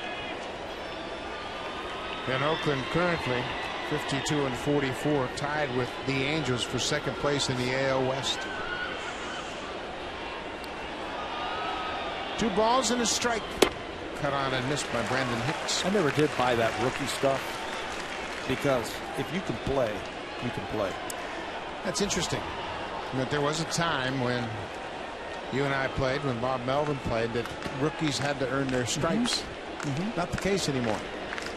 We're seeing it dramatically with Mike Trout and Bryce Harper. Drew Carpenter has a good inning, top of the 4th. He retires the A's in order. Blue Jays still trail by 10.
.38 Canadian medal hopefuls as they prepare for London 2012. As well, the 7 events you don't want to miss. Sportsnet magazine on newsstands now.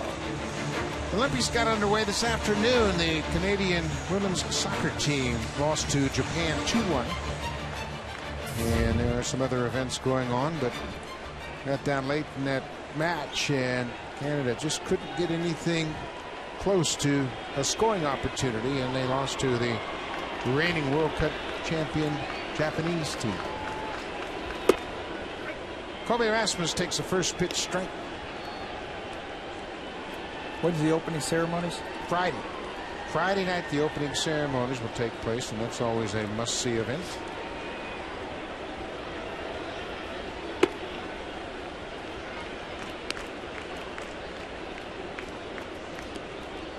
Colby Rasmus struck out his first at bat.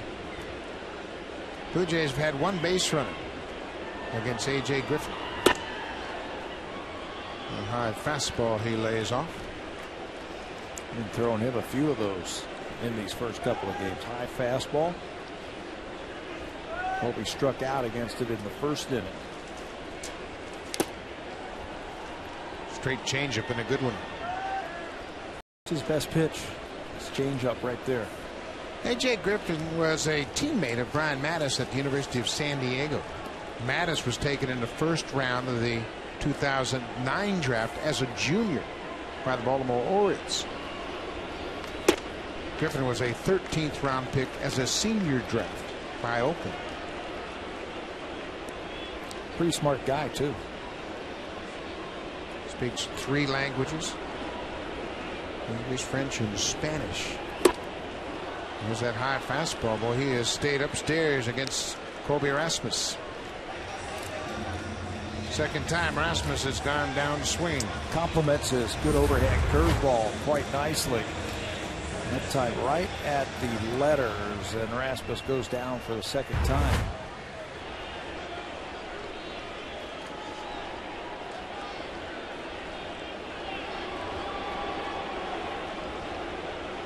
Edwin Encarnacion, the only Blue Jay to reach base tonight. Had a 2-out walk in the first.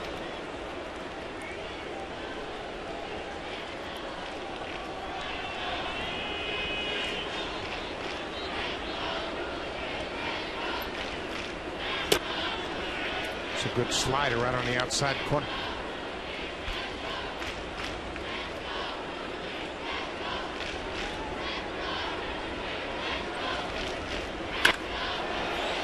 There's a base hit, first hit for the Blue Jays, and a fan reached over and touched it. It'll be a double for Edwin Encarnacion. He gets the first hit off A.J. Griffin. He's got a good approach. He tries to slip that little curveball by him, but the way that Encarnacion stays back on that breaking ball this year, he doesn't overcommit early. He keeps that weight on the back foot so he doesn't overcommit and get out on the front foot and miss that curveball. That time picture perfect on the breaking ball. 20th double of the season for Encarnacion. 20 doubles and 26 homers. Adam Lynn, the strikeout victim in the first. First pitch changeup missed inside.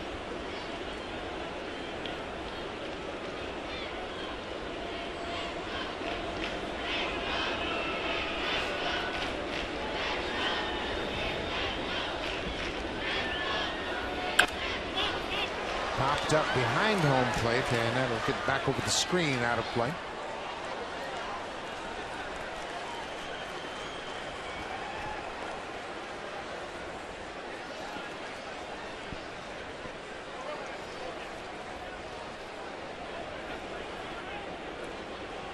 Who was it last week? I think it was the Braves, maybe, or at Washington was down 9-0 in their ball game. Atlanta. It was Atlanta against Washington. The Nationals, yep. And they kept chipping away and eventually tied the game up and won it in extra innings.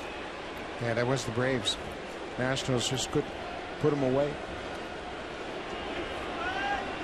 2-1 to Lynn. I'm getting those feelings right here. If you're a Blue Jay fan, think about that. Think about just chipping away, putting together good at bats. Forget about the score right now. Just put good at bats together, chip away. Maybe you can get yourself back into this ball game. Another good off-speed pitch, and just 67 miles an hour. There's that big slow curveball that we were talking about. The scouting report on A.J. Griffin. He'll throw that big slow bender. Get you out in front. 2 outs in the fourth. Jeff Mathis batting for a second time. If you're just joining us, J.P. Arancibia suffered a broken hand when he was hit by a foul tip in the top of the second inning. Brandon Inge was the batter and fouled the ball back and hit Aaron Seavey on the back of the right hand. Got hit there a couple of times last year, but no damage. Watch it one more time off the bat of Inge.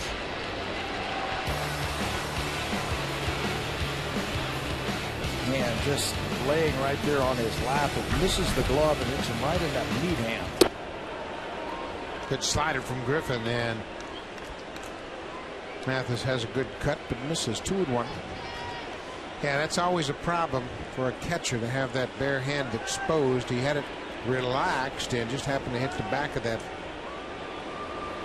right hand. There's another slow curveball. 68 miles an hour. We've seen the 67-mile-an-hour curveball. That's the pitch that Lynn struck out on. And Mathis was out in front of that slow hook. Complements his fastball quite nicely. 68-92. That's a good separation of pitches. Full count, 2 outs. Edwin Encarnacion at second with the double. The only hit the Blue Jays have had tonight.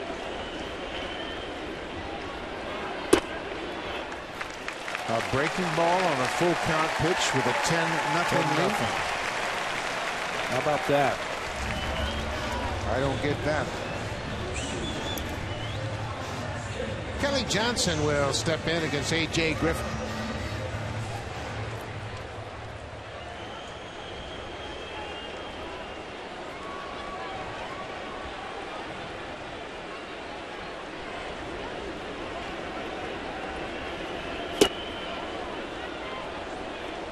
Griffin's got a good straight change.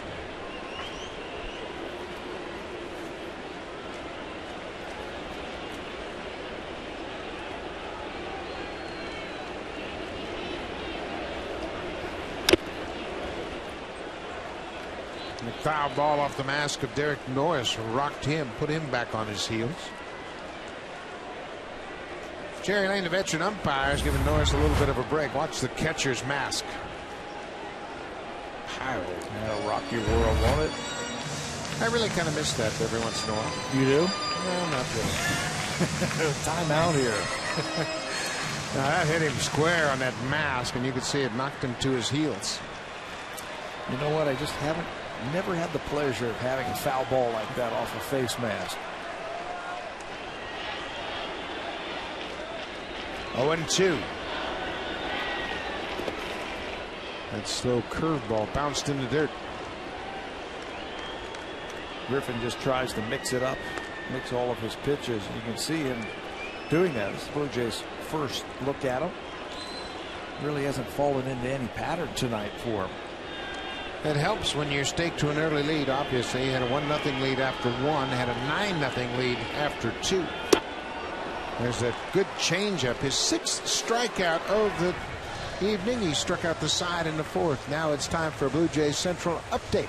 Here's Sam Cosentino with Greg Zahn.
Enjoying those big comfy green chairs in the TD Comfort Zone. Our guest of TD Canada, the TD Comfort Zone, courtesy of TD.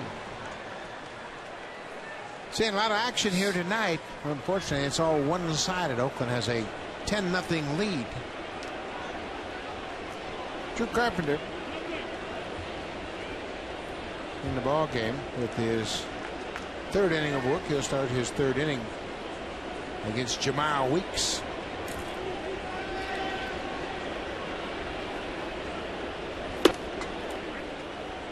Fastball strike.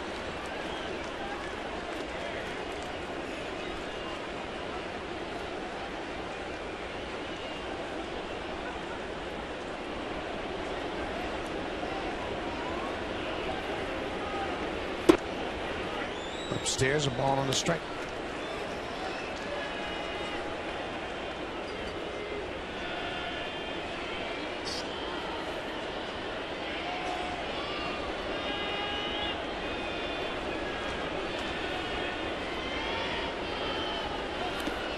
Changeup bounced in the dirt. A lot of news around baseball, and we're always aware of what's going on. Cole Hamels of the Phillies is rumored to be close to signing a deal, 6 years, $144 million. That works out to $23 million a year. Now that's a nice contract. But if you're the Philadelphia Phillies, do you have too many eggs in one basket? It certainly seems that way. How many 20 million plus players a year now do they have?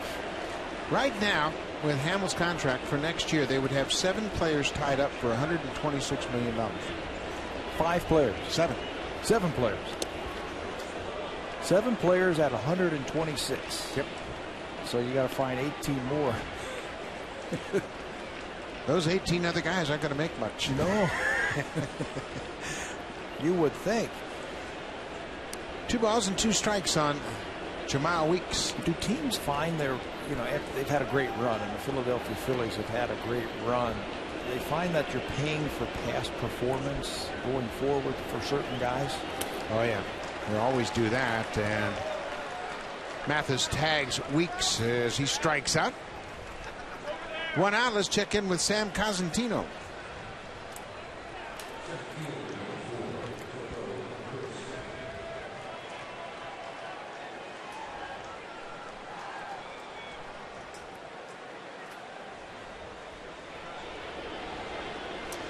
Thanks, Sam. And that is going to be an interesting marriage. Hanley Ramirez playing third base.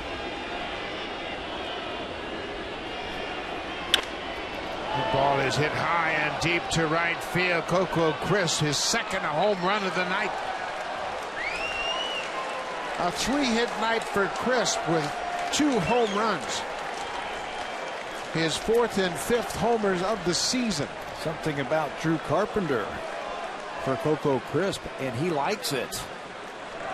His first batter that he faced, Carpenter, it was Coco Crisp, but he took him deep. That was in the 3rd inning, and now not wasting any time. First pitch he sees here in the 5th inning.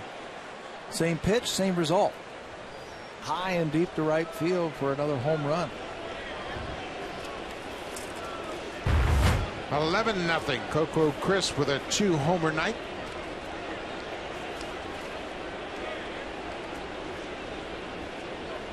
Johnny Gomes has been on base 3 times. A couple of walks and a single. For a team that came into this series with a .228 batting average, that's the last thing they've looked like.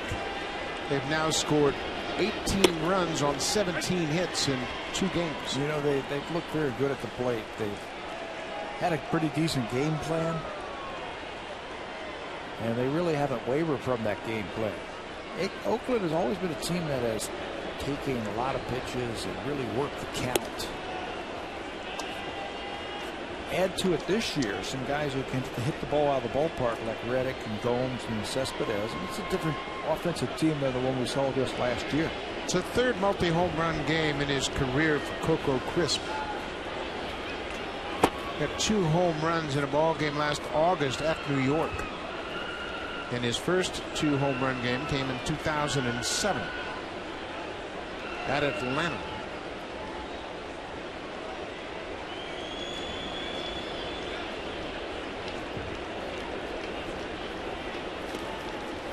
Holmes strikes out. Mathis blocks it and throws to first for the out. 2 strikeouts in the inning. For Crisp in 2007, he was a member of the Boston Red Sox. That came in interleague play down in Atlanta against the Braves. That 2-homer game was part of a 4-for-4 night. In fact, both of his previous 2 home run games were part of 4-for-4 ball games. He has 3 hits tonight. It's only the 5th inning, and he's had 4 at bats.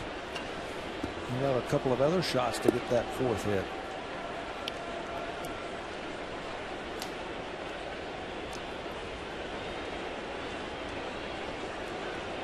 Josh Reddick picked up an RBI in the 2nd inning. Pops this one up left side of the diamond. Brett Lawrie in fair territory, and the inning comes to an end, but the Athletics tack on another run. Coco Crisp with his 2nd home run of the night. 11-0 Oakland.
Is a first-round draft pick signed by the Blue Jays, 17th overall. He signed on June 11th, and his career is underway.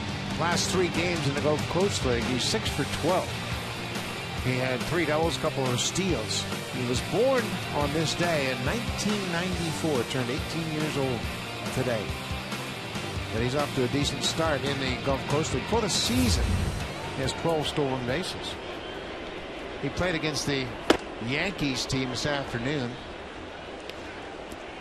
He walked 3 times, scored 3 bases, and had 3 steals. Yeah, I was going to say it because I'm looking at the notes that we gave us today. They had 9 stolen bases, so he had to get 3 this afternoon. Fastest player in the draft. Yeah. And the Blue Jays really made a conscious effort, I think, in this draft to get athletes, fast athletes. And they went out and drafted him in the 1st round. It's going to be a long time before he gets here. Just 18 years old, like you were saying. But they've got a burner. Well, if he's on the Bryce Harper page, he could get there in 1 year. Next year. 19. Bryce Harper, of course, is an exception. Mike Trout's 20 years old. Trout will turn 21 next month. But, you know, I have no problem at all if they prove that they can handle the failures that you're going to run into in the big leagues. Give him a shot.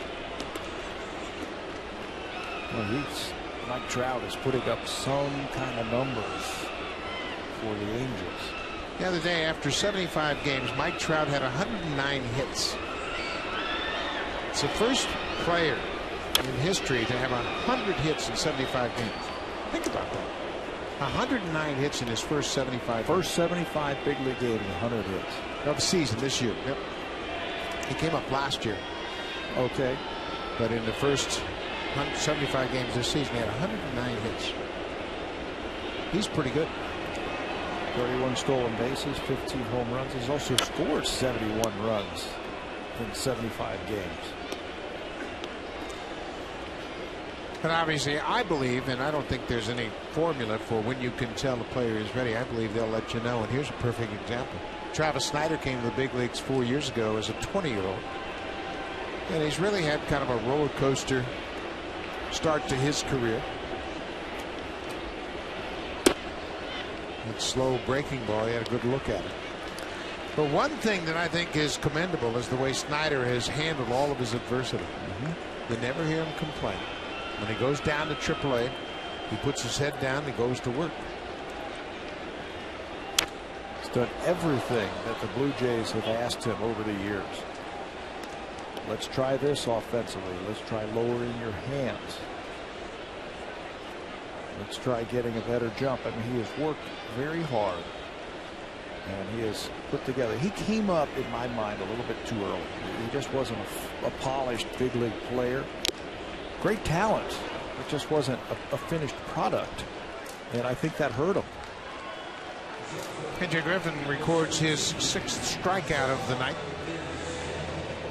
This time it's a fastball, and Snyder gets a piece of it, but the catcher, Derek Norris, holds on. He's using that fastball very effectively, teaming it up with that slow curveball and changeup to pick up those 7 strikeouts. Omar Vizquel lines it to left field, and no catch. It's trapped by Johnny Gomes. Dan Bellino, the third base umpire, had moved out toward left field. Had a good look at it. Gomes tried to sell it to the umpire as a catch, but Bellino saw the short hop. Base hit for Vizquel. All-out effort right there by Gomes. Let's see. Yep, that's a short hop trap right there by Gomes as the ball. Watch it ricochet off the turf and into his glove. He does the right thing when he stands up trying to sell it to the umpire.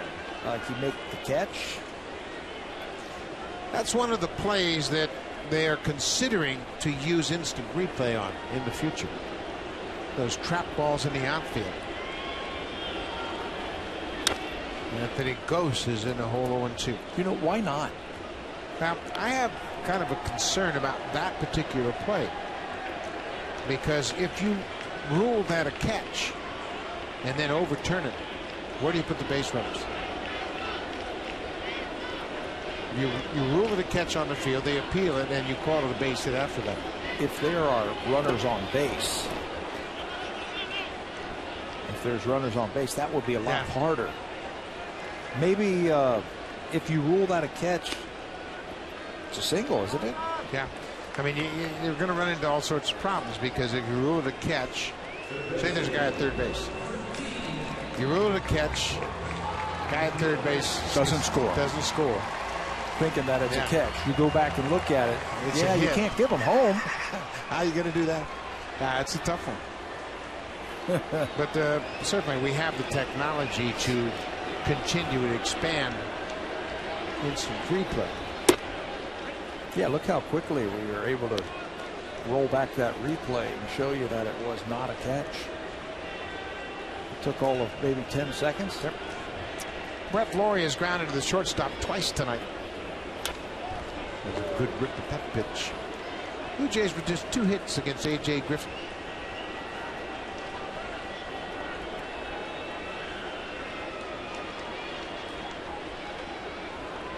Griffin making his 6th start of the season, which is also his 6th big league start.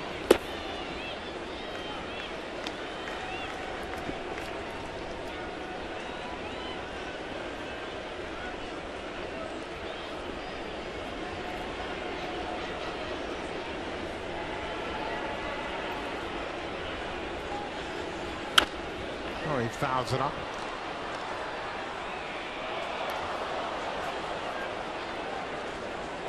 Griffin has won his last 2 starts, both coming after the All-Star break. He beat the Twins in Minnesota 6-3, and then beat the Yankees on July 19th 4-3.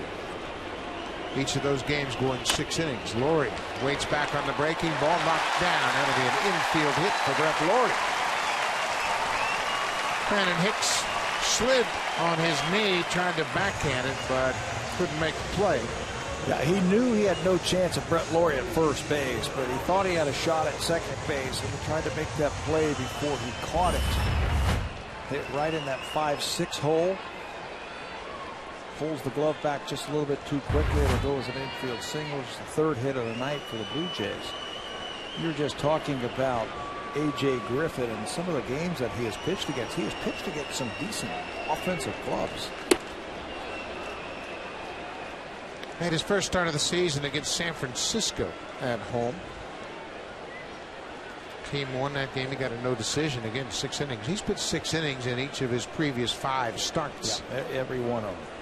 6 innings at Texas and gave up no earned runs and got another no decision. Yeah, he hasn't pitched against any cream puffs. Started against the Giants, at Texas against the Rangers, pitched at home against Boston, in Minnesota against the Twins, and took on the Yankees last time. Yeah, no cream puffs for sure. Colby Rasmus lays off that pitch down in it.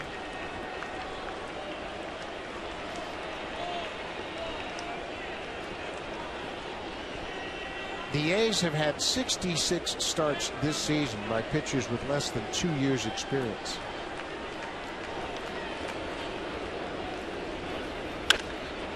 Popped up. Shortstop Brandon Hicks backing up into shallow left. Calls for it. Makes the grab. The Blue Jays will leave a couple. We've played 5 innings at Rogers Center. It's all Oakland. A's have an 11-0 lead.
Fans, get your daytime baseball fix with Sam Cosentino and Dirk Hayhurst on Baseball Central at noon. Weekdays on Sportsnet 590 The Fan. And it can also be seen right here on Rogers Sportsnet.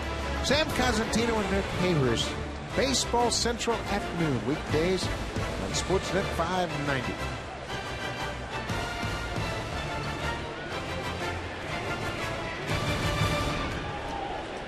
Drew Carpenter starting his 4th inning of relief. Ricky Romero, the starter in the game, went an inning in the 3rd. Chad Beck 2/3 of an inning. Carpenter came in to start the 3rd inning. The DH, Jonas Cespedes. Up to the first pitch strike.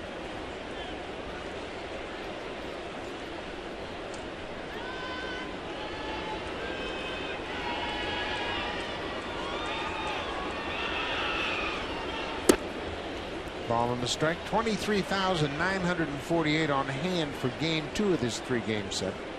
25,000 last night. Tomorrow's a 12:30 start, afternoon game. It's always a great atmosphere here at Rogers Center for weekday afternoon games. Loud. It's a loud atmosphere. Usually a lot of kids come down.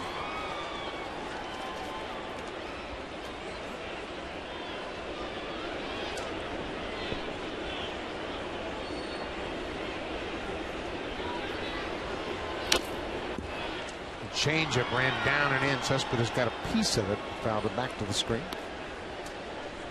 If you're just joining us, Blue Jays got some bad news on the injury front tonight.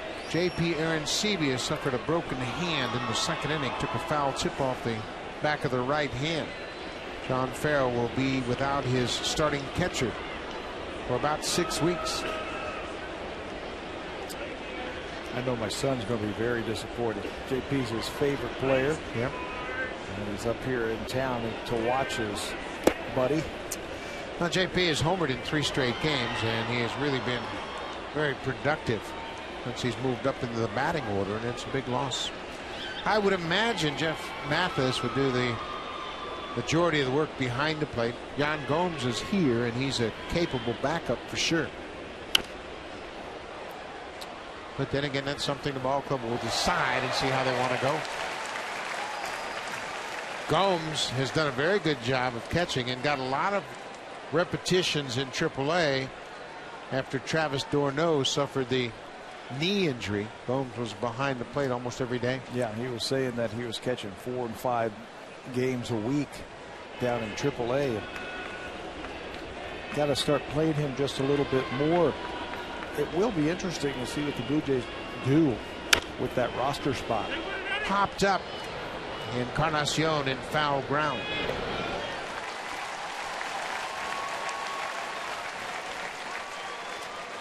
Don Wakamatsu, the bench coach and catching instructor, had the catchers out here earlier today and making sure that they don't get rusty. Gomes was working on his timing, throwing to second base.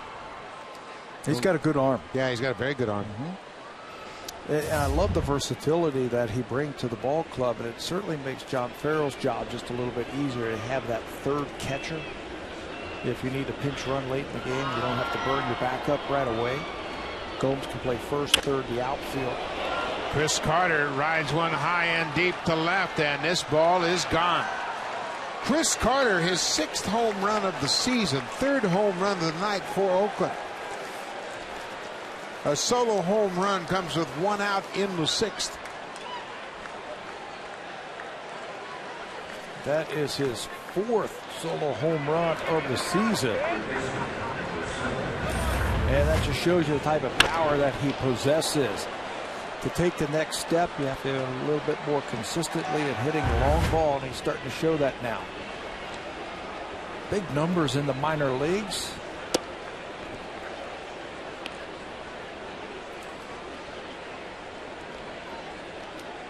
Oakland has hit a lot of home runs this month. They had 1 in last night's game. 3 more tonight. They've now hit 29 for the month of July. How about the Texas Rangers offense taking a step back, just like the Oakland A's have now gone forward? We were talking about that before the game. Rangers have forgotten the triggers to their bats. Hard to imagine they have scored the least runs in the American League in the month of July. Brandon Inge pulls it foul. They've been in such a funk that President Nolan Ryan was talking about Josh Hamilton, saying Hamilton gives away too many at-bats. Michael Young's not hitting.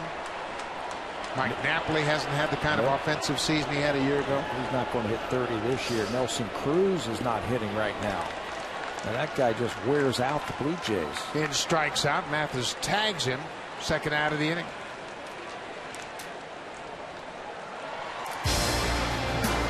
Want a better tasting burger? Then step up to the plate for a Sirloin Uncle Burger at A&W. Made with 5 ounces of juicy sirloin, it's a taste of burger bliss.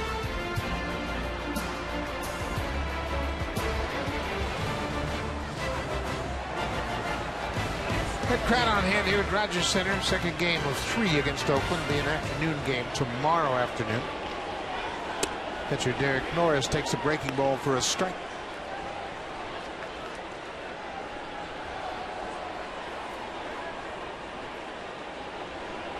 Aaron Laffey will go to the mound for the Blue Jays, and Laffey has thrown the ball very well since moving into the starting rotation. made some nice adjustments. He's eliminated throwing his breaking ball, and that has served him very well. Strikes and quality strikes from Laffey. That's what we have seen since they've put him into the starting rotation.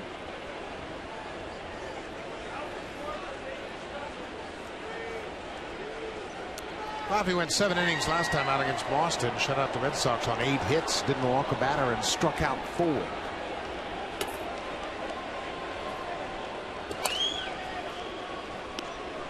Three and 1 to the catcher, Derek Norris.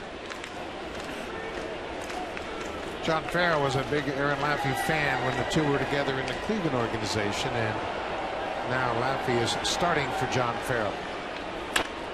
That's popped into the middle of the field. Colby Erasmus, the center fielder, makes the catch. The inning is over, but again, the Athletics add a run. A solo shot off the bat of Chris Carpenter. A.J. Griffin with a comfortable lead.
By the Aspire Travel World MasterCard from Capital One.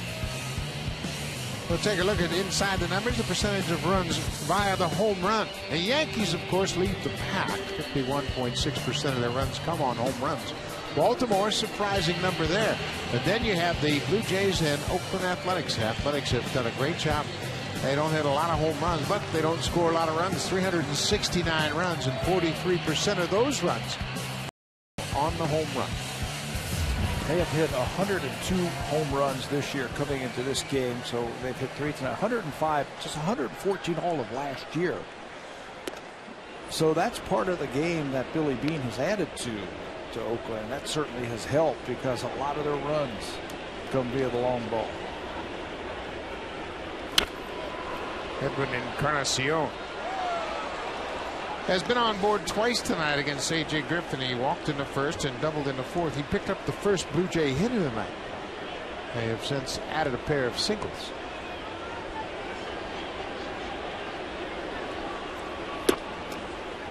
Oakland leads 12-0. That's significant. The biggest Oakland shutout against the Blue Jays was a 10-0 whitewash, September 4th, 2000. It was an interesting pitching matchup. Barry Zito bested David Wells. A couple of left-handers, but if this holds up, a 12-0 score, that will be the biggest shutout loss at the hands of Oakland Blue Jays have ever suffered.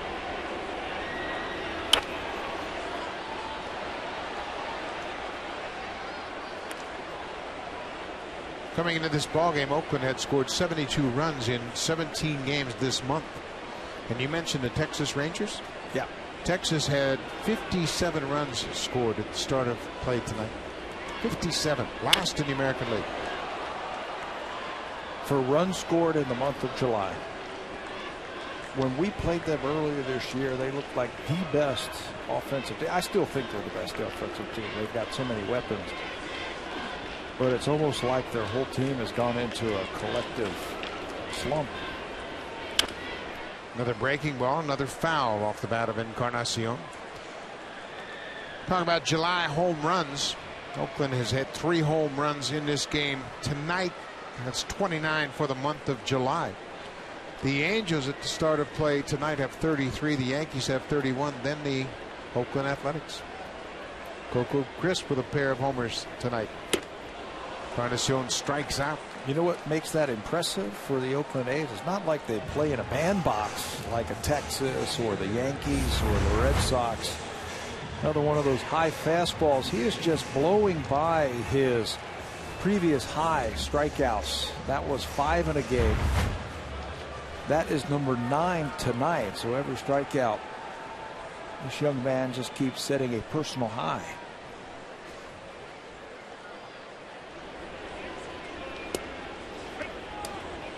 Adam Lind has struck out twice, both times swinging.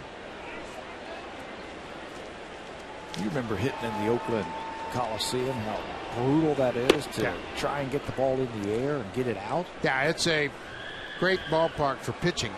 And certainly another aspect that doesn't get talked about an awful lot is the huge foul territory. It's a little tapper back to the mound. Griffin, the first. Lind is retired. 2 outs in the bottom of the 6th. Left-hander Jerry Blevins starting to loosen up. Griffin has thrown 101 pitches, and there's certainly no reason to push him in a situation like this. Young starter, you're going to need him later into the season. So you're right. No need to push him for another inning. Use your bullpen, and it's a bullpen that hasn't gotten a lot of work lately.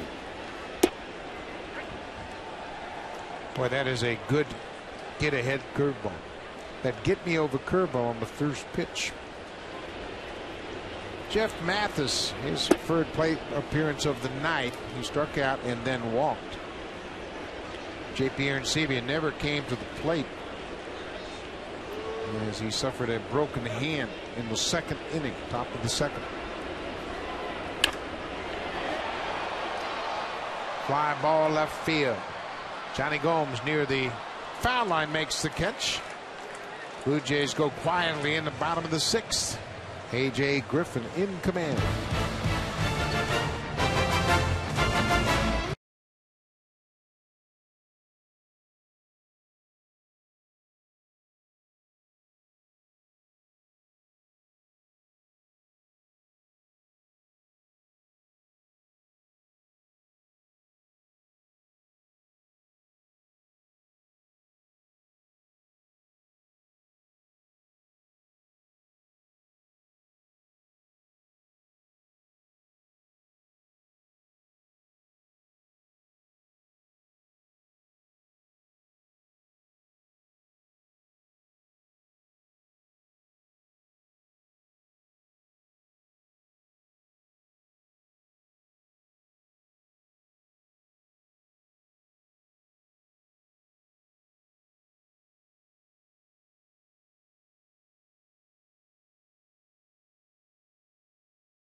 Series, it starts Friday, August 10th. First game is 7:07 p.m. Saturday afternoon, 1:07 start. Sunday, a 1:07 start. Yankees always a big attraction coming to Rogers Center. For tickets, call the Blue Jays at 416-341-1234. Log on to BlueJays.com to order your Yankee tickets. We're stopped by most Rogers Plus locations. The New York Yankees on a West Coast swing. They got some bad news last night when A-Rod was hit on the back of the hand by Felix Hernandez, and he suffered a broken hand. He's going to be lost for 6 to 8 weeks. Nick Swisher's out too, I saw. Yeah, it's been a tough stretch for the Yankees as they have had some tough losses. They won today behind David Phelps. They beat Seattle 5-2. They will start a series against the Boston Red Sox at home on Friday night. Aaron Loup into the ball game for his 5th appearance for the Blue Jays, and what a start to his big league career that he has put up. Last pitched 3 days ago. Faced 7 batters, retired all 7 Boston Red Sox.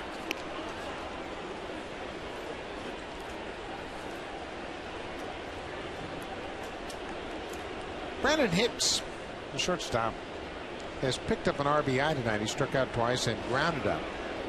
It had a RBI on a ground out.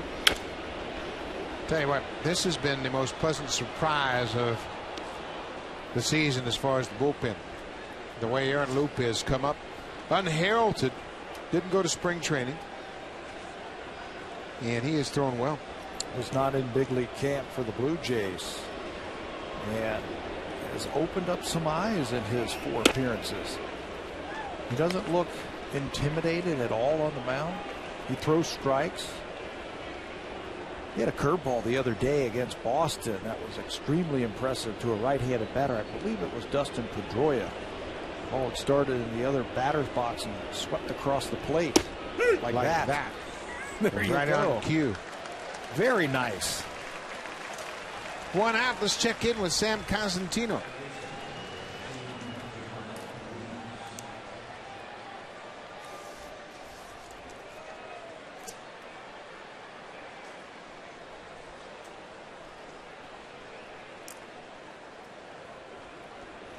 Derek Holland, a left-hander just off the disabled list, is pitching into the 5th inning for the Rangers against Josh Beckett.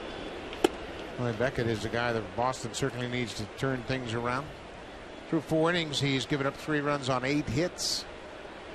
Will Middlebrooks with his 12th home run of the season. Bobby Valentine has juggled the lineup yet again. He has Carl Crawford hitting 7th. Pedro Siriaco is the DH batting 2nd in that lineup tonight. No David Ortiz. Nope. Still on the disabled list. Siriaco is the DH.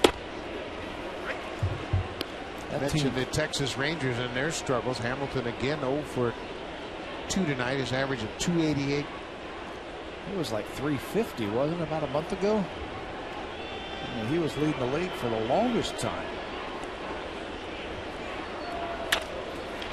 Ground ball. Kelly Johnson, an easy play. Jamal Weeks is retired. Luke with 2 quick outs.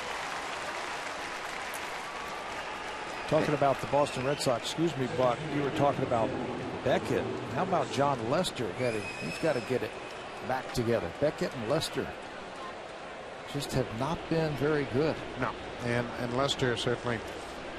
The Blue Jays abused him on Sunday at Fenway Park. Lester was charged with 11 earned runs in 4 plus 2 batters.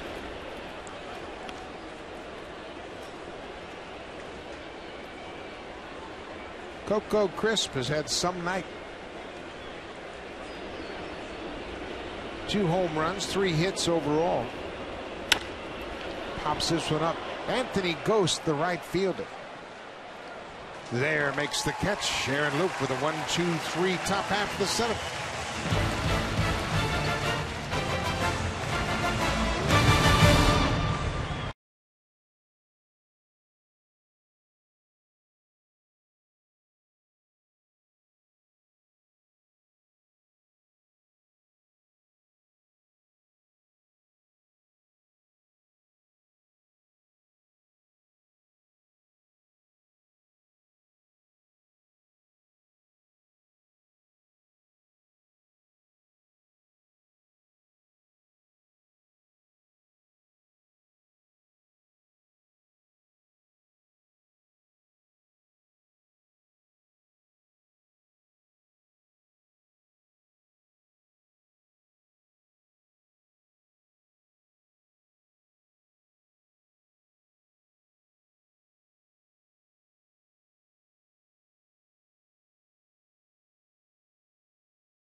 Baseball partnership may not be reproduced or retransmitted in any form, and the accounts and descriptions of this game may not be disseminated without the express written consent of Rogers Blue Jays Baseball Partnership. Gorgeous look at the skyline of downtown Toronto. CN Tower standing tall. Not quite as tall as it was this morning, because Pat and I conquered the CN Tower this afternoon. We took the edge walk, and it was quite a thrill. We had a good time up there, and it was supported very well for the Blue Jays Care Foundation. We got to see all those buildings from above them. It was pretty nice. Jerry Blevins now into the ball game after A.J. Griffin pitches 6 innings once again. Blevins, the veteran, 3-0 with a 245 earned run average. Sinker slider, breaking ball type of pitcher. Kelly Johnson hooks it deep into the seats.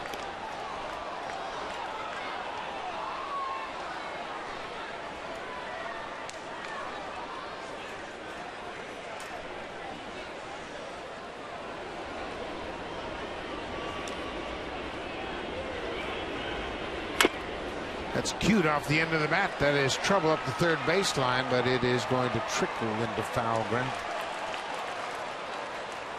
Brandon Inge let it roll. Blevins knew he had no play on it.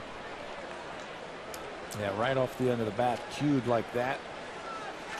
You're not going to get anybody over at first base. Your best bet is just let it go. Maybe it'll trickle foul.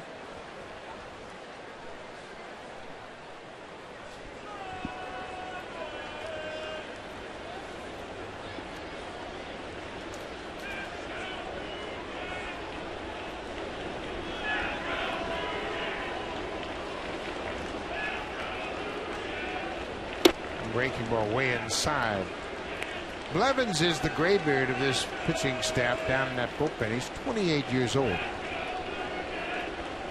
He was selected by the Cubs in the 17th round of the 2004 draft.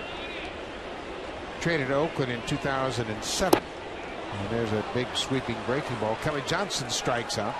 First out of the bottom of the 7th.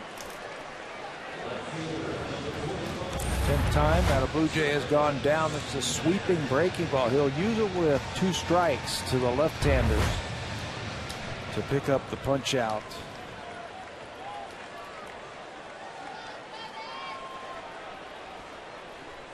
Blue Jays with just 3 hits on the evening have been shut out. A.J. Griffin, 6 innings for the 6th straight start.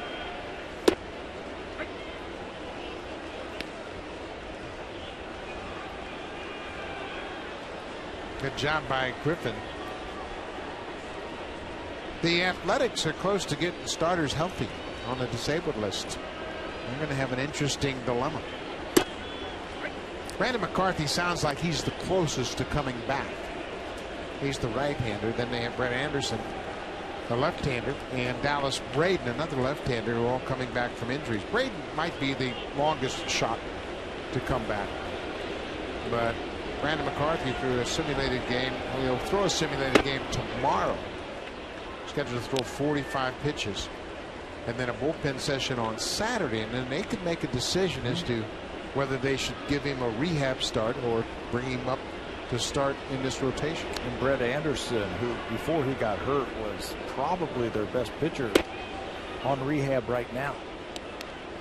Brett Anderson threw 60 pitches. He's going to throw 60 pitches on Thursday in a simulated game in Salt Lake City. So he's getting close. Well, that's a tough breaking ball for left-handed hitters. Back-to-back strikeouts for Blevins in the 7th. A.J. Griffin, the first time the Blue Jays have seen him, and they didn't like what they saw. 6 innings, 3 hits. They didn't have a hit until the 4th inning. 2 walks, 9 strikeouts, and a very efficient 104 pitches. First time they got a runner to second base was the double by Encarnacion. An infield single and then a bloop single by Vizquel. And offensively, that has been it. Oh, Josh Reddick got over near that wall and slipped on that warning track. And that could have been disastrous. Yeah, it looked like he tried to put the brakes on that turf. It's a rubbery surface here at Rogers Center. And he slipped and hit the wall hard.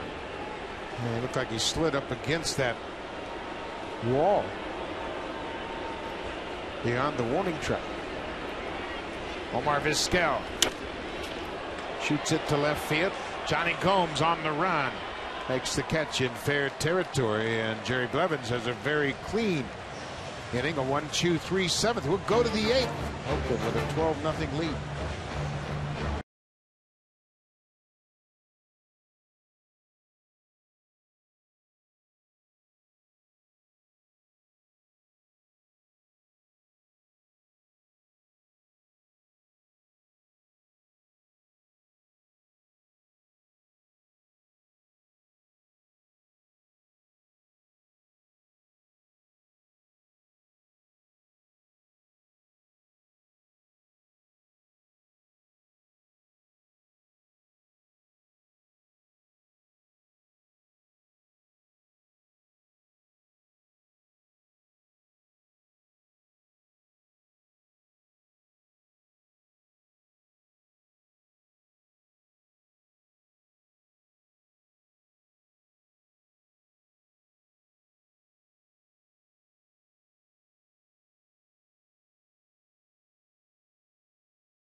Grab some buds. Please enjoy responsibly. You know, if you're going to come to a foreign ballpark, you better learn the outfield, and that's exactly what Josh Reddick does here as he gets back to the wall and climbs it, sticks those cleats right into that fencing to gather in a long drive by Travis Snyder, as he cannot believe that that ball stayed in the ballpark. But the smart play, know your outfield. Josh Reddick does it here tonight. Reddick has turned into a fine everyday outfielder, and he's taken advantage of his opportunity here in Oakland. Put up a big season offensively, and he's really stabilized the right field position.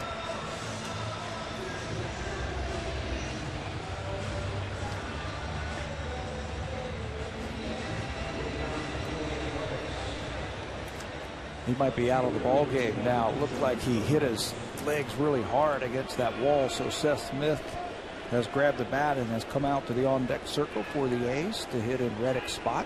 Might not be a bad idea just to get Smith in at bat as well in this lopsided game. That appears to be okay, but he did hit his foot hard against that wall down the right side.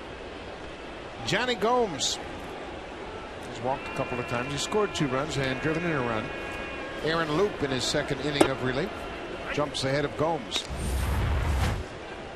This is him. Watch him once again as he goes into the wall, slips and bangs into that wall pretty hard. The ankle looked like it took a lot of that force when he went down into the corner in right field.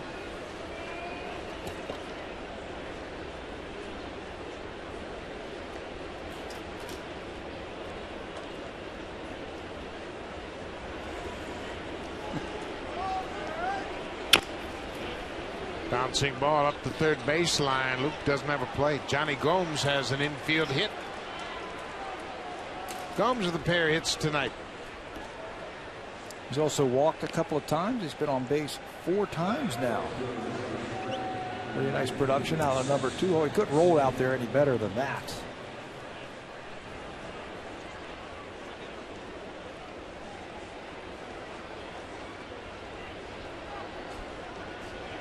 So Seth Smith will indeed bat for Josh Reddick.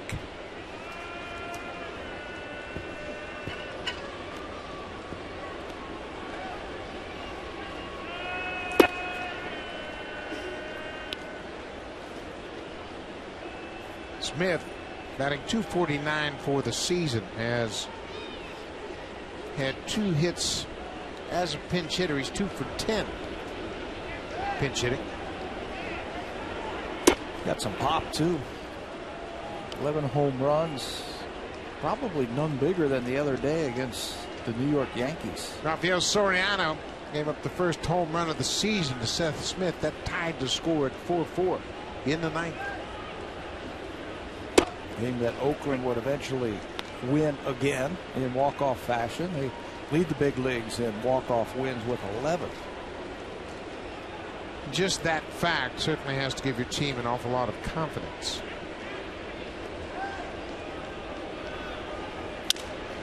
Bouncing ball. Laurie goes to second. They get the lead runner, Johnny Gomes, and that's all they'll get. Smith aboard on the fielder's choice. Gomes out 5-4. Jonas Cespedes, the DH, drove in the first run of the ball game in the first inning with a double against Ricky Romero. Little did we know at the time that'd be the first of 12 Oakland runs. Walk to Gomes, and then with 2 outs, Cespedes hit that double to left center field. The 12 runs scored by Oakland tonight ties their season high. They also scored 12 runs against the Texas Rangers on the 4th of June in Oakland. That was the game where they set the previous record for most runs in an inning, I believe. Big swing and a foul at the plate. Second inning, they had 8 runs in that game, just as they did tonight.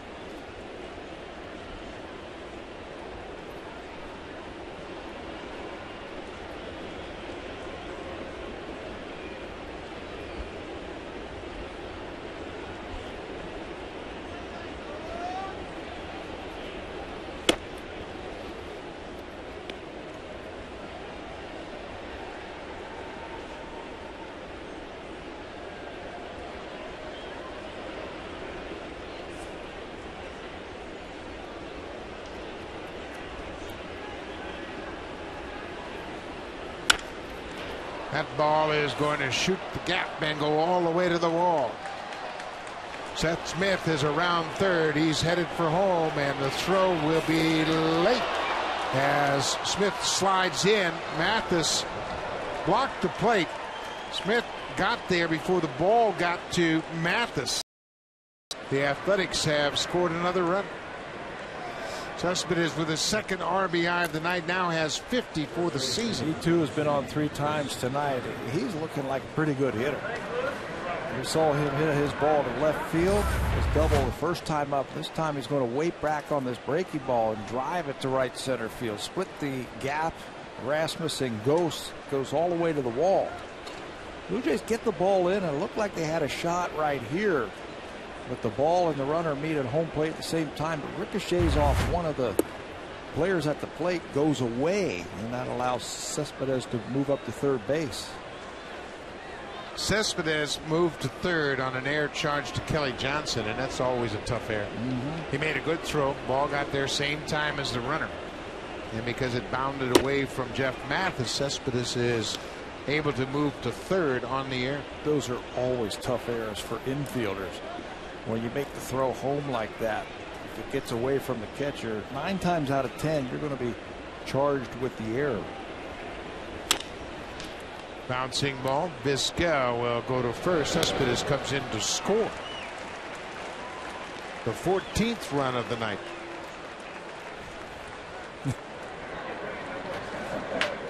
That error that allowed Cespedes to move up to third base gets an RBI for Carter. Tough one. That happened to me one time when I was in the minor leagues. I was playing second base, and the batter, there was a runner on first, I believe, and he had hit a double and then dropped the bat up the first base line, double down the right field line. I got the ball, threw it home, hit the bat. And you got an error. And I got the error. Yeah. I think that's one thing that's under consideration as well. We talked about instant replay, but I think they're thinking about instituting a team error. Perfect for things like that. I mean, Kelly made a good throw. Yeah.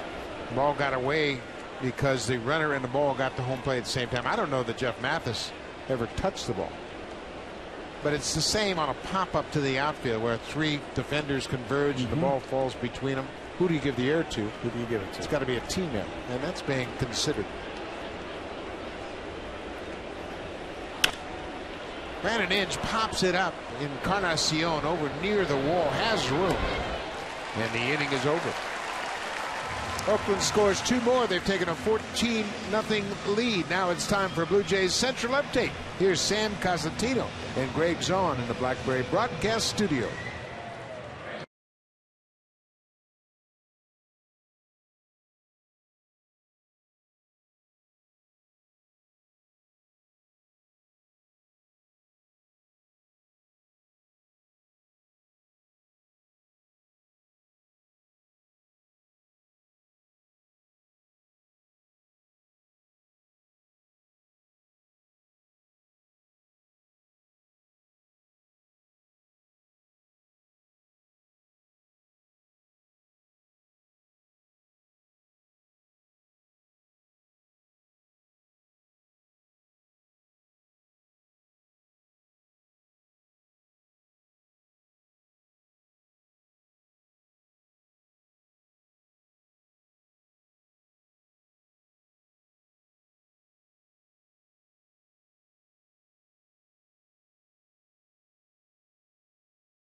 Reddick takes over defensively in right field. Eric Sogard moves over to third base, comes off the bench to take over defensively for Brandon Inge, and the new pitcher is Jim Miller. Miller worked in the ball game last night, came up the home run to JP Arancibia in the ninth. They've been on a nice little run.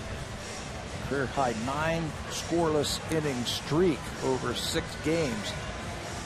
And then now has allowed 4 runs over his last 3 2/3 innings. This is his 22nd game of the season. 2-1 with a 230 earned run average fastball, and throws a lot of them and got good command with it, and then a breaking ball. Left-handers hitting just 114 off of Miller this year. Well, we appreciate that, and we're glad you're here. Unfortunately, Blue Jays are on the wrong end of a 14-0 game, and there's the bad news. JP Arancibia has come back out on the bench. You can see he has his right hand wrapped and appears to have a splint underneath that bandage, and he was knocked out of the game with a broken hand back in the top half of the second inning. Jose Bautista has been moving around with his left wrist injury. He's optimistic that he'll be back after the 15 days on the disabled list. Jose looked like he had his brace off of his left wrist area. 6 weeks for JP. So that'll probably take you into September the next time we get to see him play. Anthony Ghost drills it up the gap in left field. Ghost can run. He's headed for second. His first big league double to the opposite field. That's the stroke that the Blue Jays want to see from Anthony Ghost this year. He was hitting in the cage today, and Travis Snyder hit a home run, and he said, I can do that. And John Farrell said to him, I want 3 line drives right over the shortstop's head. That's the type of swing that you got to see. Pitchers have pitched him away. That time he stayed on top of the ball with his great speed. He's just going to run himself right into scoring position. That stroke right there will make you a lot of money. Yes, sir. First double of his big league career. Back to the top of the order, Brett Lawrie. Ground ball, bobbled by the shortstop. Lawrie is out. Ghost moves to third.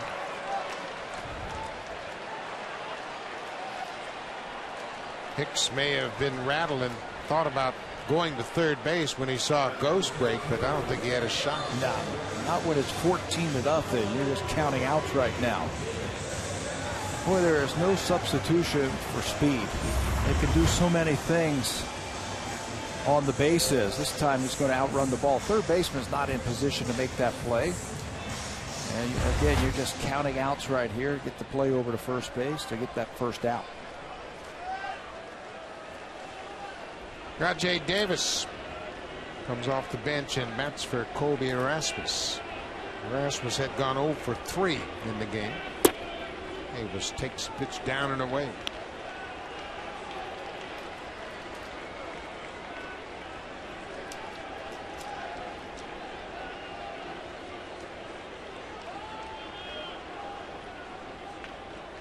Davis played in the game last night, went 0 for 3. He was robbed of a possible extra base hit in his first at bat. Hit a line drive to the first baseman. Chris Carter made a nice grab.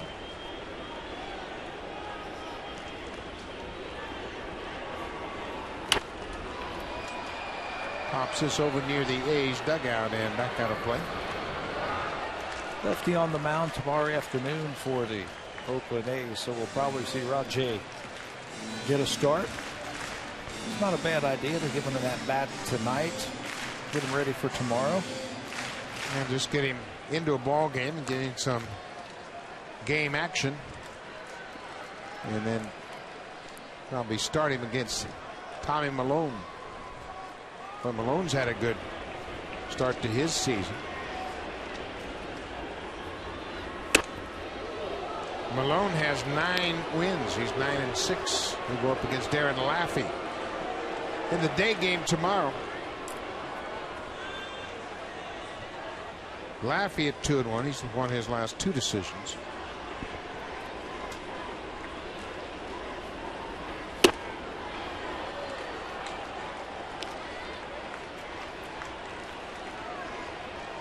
Mentioned Jim Miller worked in the 9th inning last night. Gave up the only hit. It was a solo home run with 1 out to J. Pierre Ncevia.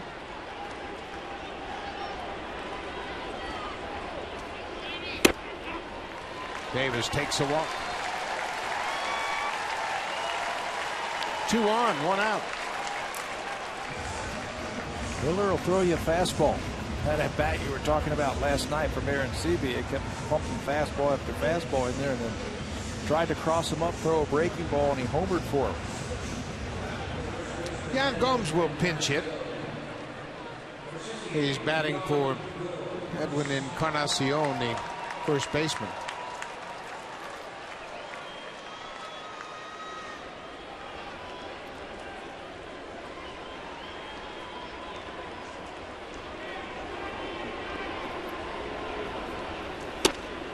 He takes a strike.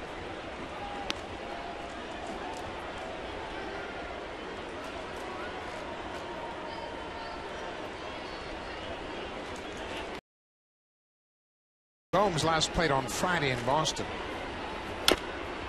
Had an RBI double in the 9th in the Blue Jays 6-1 win against the Red Sox.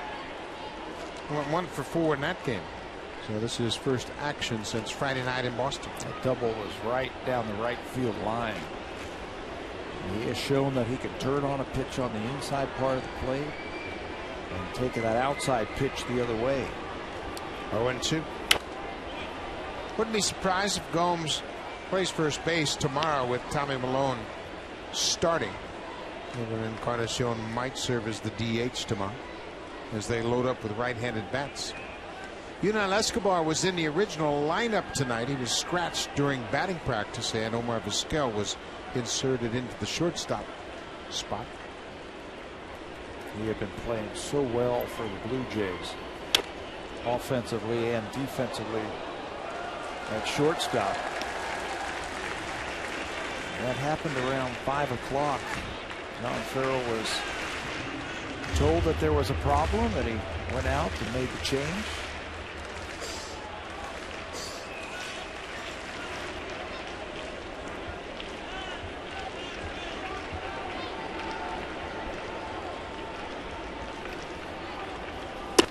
Way outside.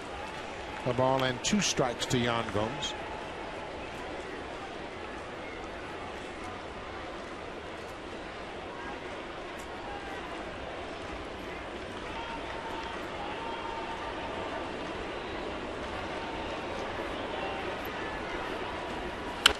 Another foul back. The Blue Jays are being shut out 14-0. The largest shutout loss in Blue Jays history September 25th, 1977, they lost 15-0 to the Yankees. And they also had another 15-0 loss August 19th of 2006 at the hands of the Orioles. So 14-0 is just one off their worst shutout loss in franchise history. Upstairs, it's 2-2 to Yan Gomes.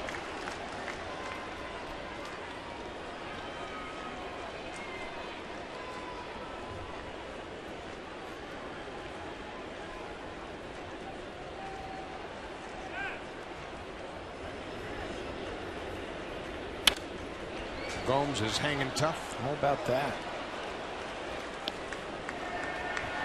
Well, John Farrell was talking about the fact that Gomes hadn't played for a while, and he was aware he needed to get him some action. So now with the injury to J.P. Arancibia, and obviously he'll be placed on a disabled list, Gomes becomes the backup catcher. I would think Jeff Mathis would do the majority of the catching. Gomes will probably catch 1, maybe 2 days a week. This time he strikes out. Miller took something off the breaking pitch and strikes out Gomes. So the Blue Jays can go a couple of different ways.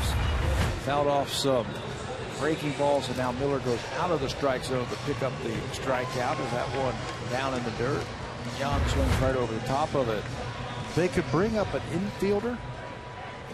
First of all, I think they have to find out about Escobar, if it's going to be more than a day, if it's going to be a little bit longer. They can bring up a Mike McCoy, who's a utility type of player. Possibly go out and get an outfielder from AAA. They've had to dig down deep into the depths of their minor league system.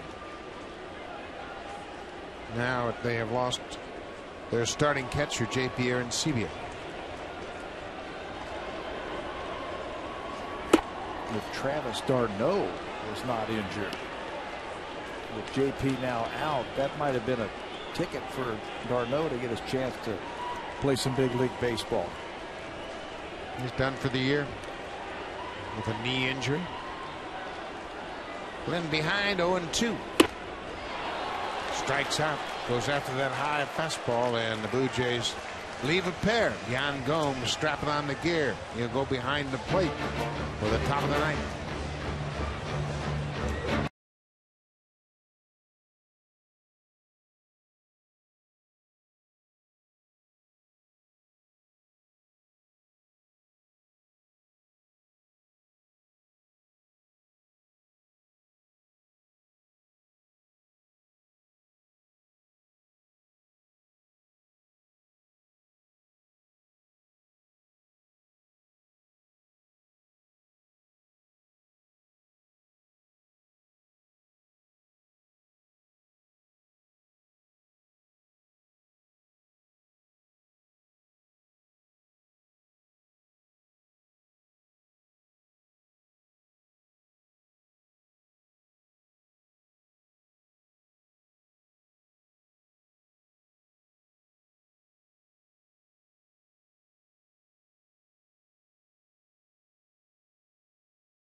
Mound, and he will pitch for the second time this season. He also pitched against the Rangers on May 25th through an inning, gave up 1 hit, walked the batter.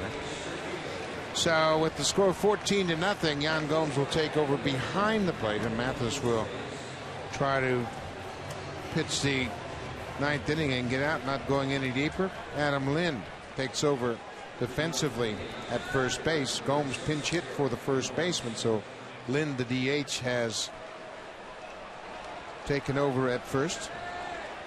There's his second relief appearance. We mentioned he also has pitched against the Rangers. And right now, all you're trying to do is get 3 outs. Yeah. And effective also. Rajay Davis stays in the ball game after pinch hitting for Colby Rasmus. Takes over in center field.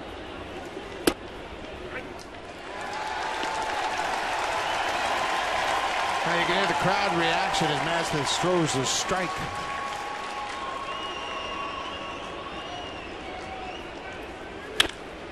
There's a drive toward the gap in left center. This ball is off the wall on one hop. Derek Norris goes to second with a leadoff double in the 9th.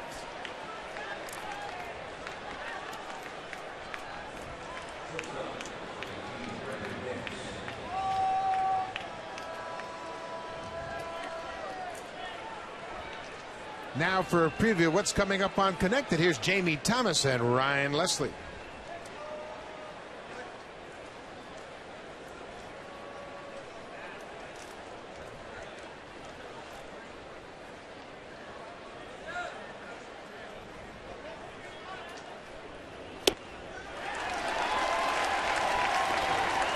Brandon Hicks swings and misses at the Mathis fastball.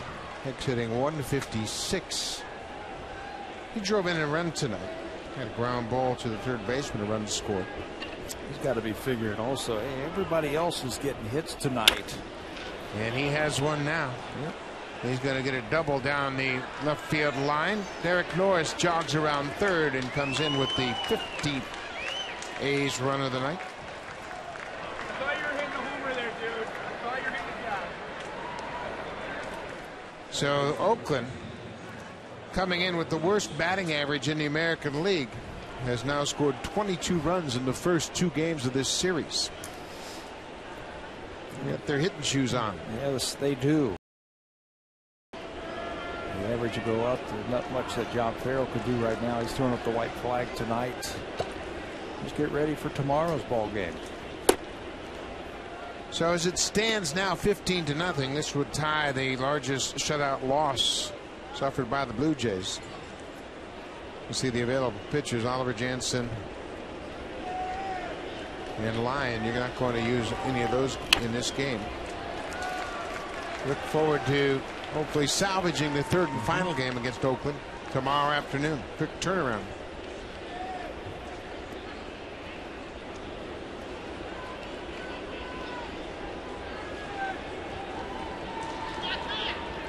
Mathis is the 6th position player to pitch for the Blue Jays in franchise history.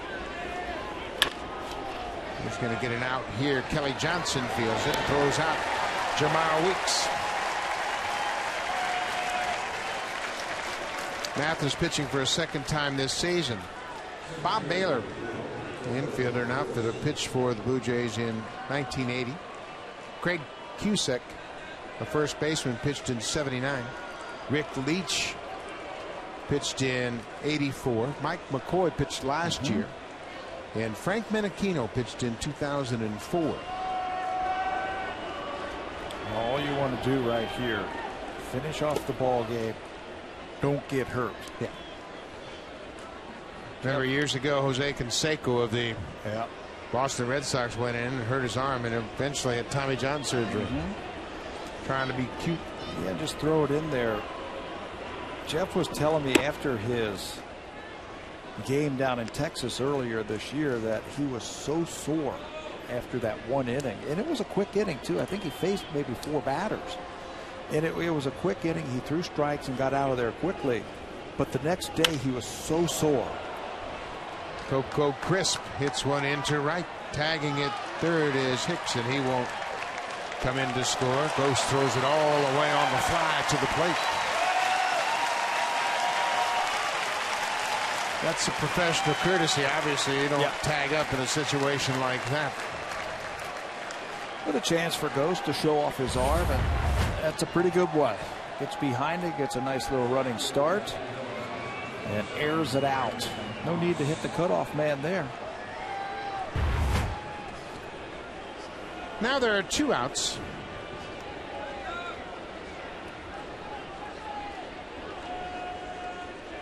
Brendan Moss will get in at bat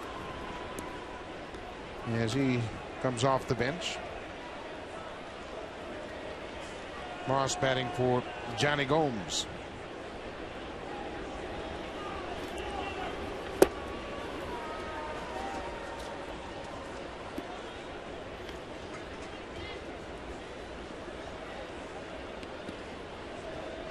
Moss for the season has played in 33 games. This is his 4th pinch hitting at bat. And he lines it into right. That'll chase home Brandon Hicks. Moss picks up an RBI, his 2nd pinch hit RBI of the season. And now, if it stays like that, Blue Jays, you were mentioning those 15-0 games. Now 16 zip. If it remains a shutout, it'll be the largest shutout loss in Blue Jays franchise history.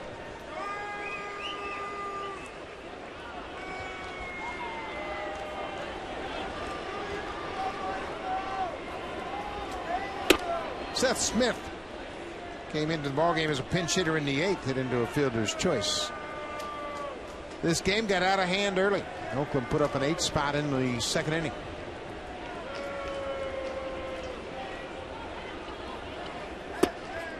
Use them all tonight. Use all those runs up tonight so the Blue Jays can salvage one of these games. When Mathis pitched in Texas, he pitched the 8th inning, gave up a leadoff double to Mitch Moreland, and then popped up Ian Kinsler. He walked Elvis Andrews. Josh Hamilton flied out to left, and Alberto Gonzalez flied out to left. That ended the inning. So they gave up 1 hit and a walk.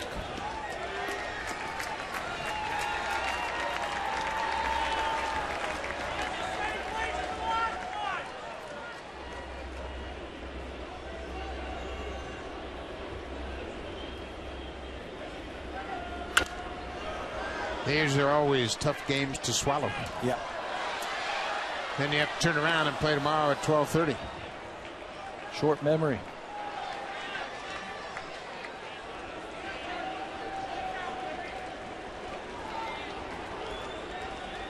Coco Crisp, his 3rd multi-home run game of his career. He hit 2 home runs, 2 solo shots here tonight. Full count, 2 outs.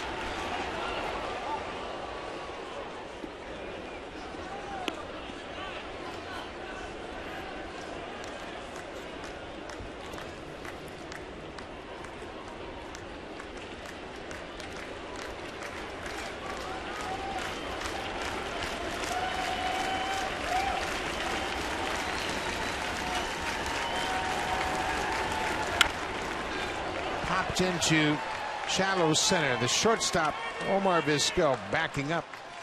And the inning is over. Jeff Mathis pitches the 9th and gives up a couple of runs. We'll go to the bottom of the 9th. It's all Oakland.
Fun.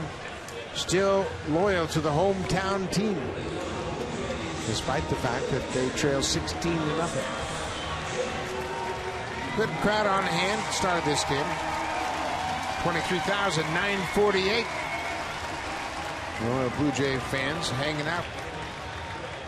Third and final game of this series will take place tomorrow. 12:30 start. Aaron Laffey will go up against Tommy Malone. Brandon Moss came in the ballgame as a pinch hitter. He takes over in right field. With that, Seth Smith moves from right to left. Now, if Jeff Mathis gets a hit, does he get a hit as a pitcher? Yes. That's a guess, by the way. Only because he finished last inning. And he will get a hit. Singles to right. Mathis 1 for 3 tonight. MVP. Didn't start the game. Came in, caught, pitched, got a hit and a walk. He's really had an unusual night in that he came into the game as a pinch hitter, went behind the plate as a catcher, and then went from catcher to pitcher. And now he has a hit. Kelly Johnson goes after the first pitch and hits it into center. Coco Crisp is there. Johnson's retired, 1 down here in the ninth.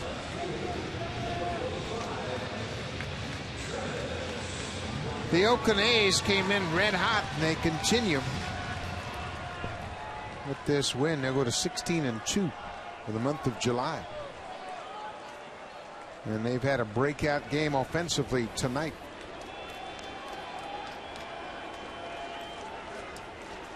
They've established a season high, scoring 16 runs.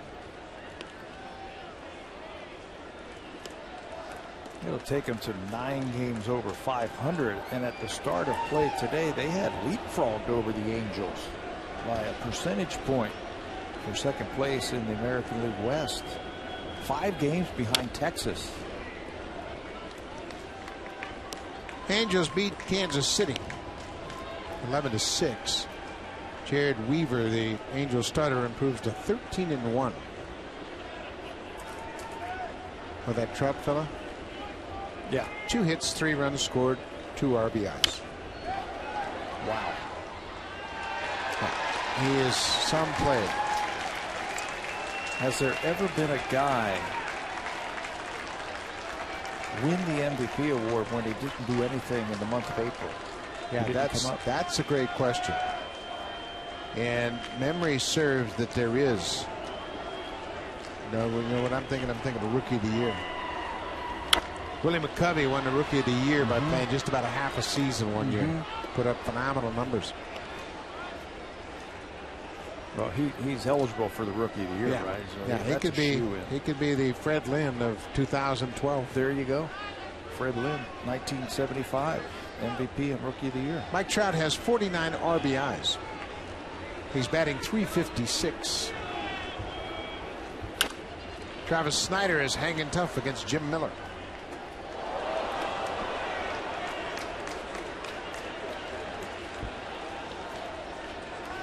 Snyder's got 0 for 3 with a pair of strikeouts tonight.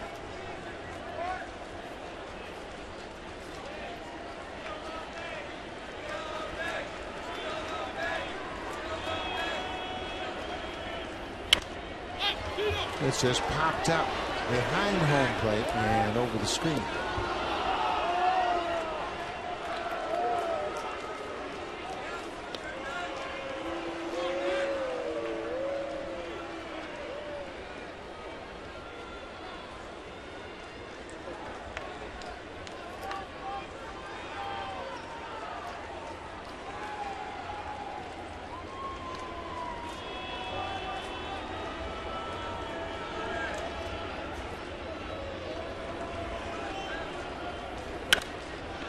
Another high pop-up over near the wall. Chris Carter on the warning track is there, makes the catch, 2 outs.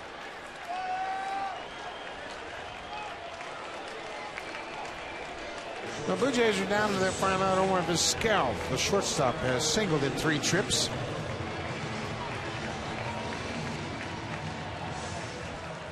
Oakland will take the first 2 games of this series and improve their record against the American League East to 15-8.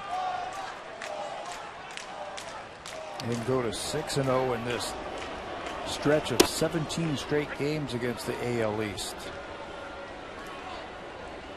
Best record in the major leagues, ahead of the Yankees since June the 2nd. Blue Jays catching a very hot team.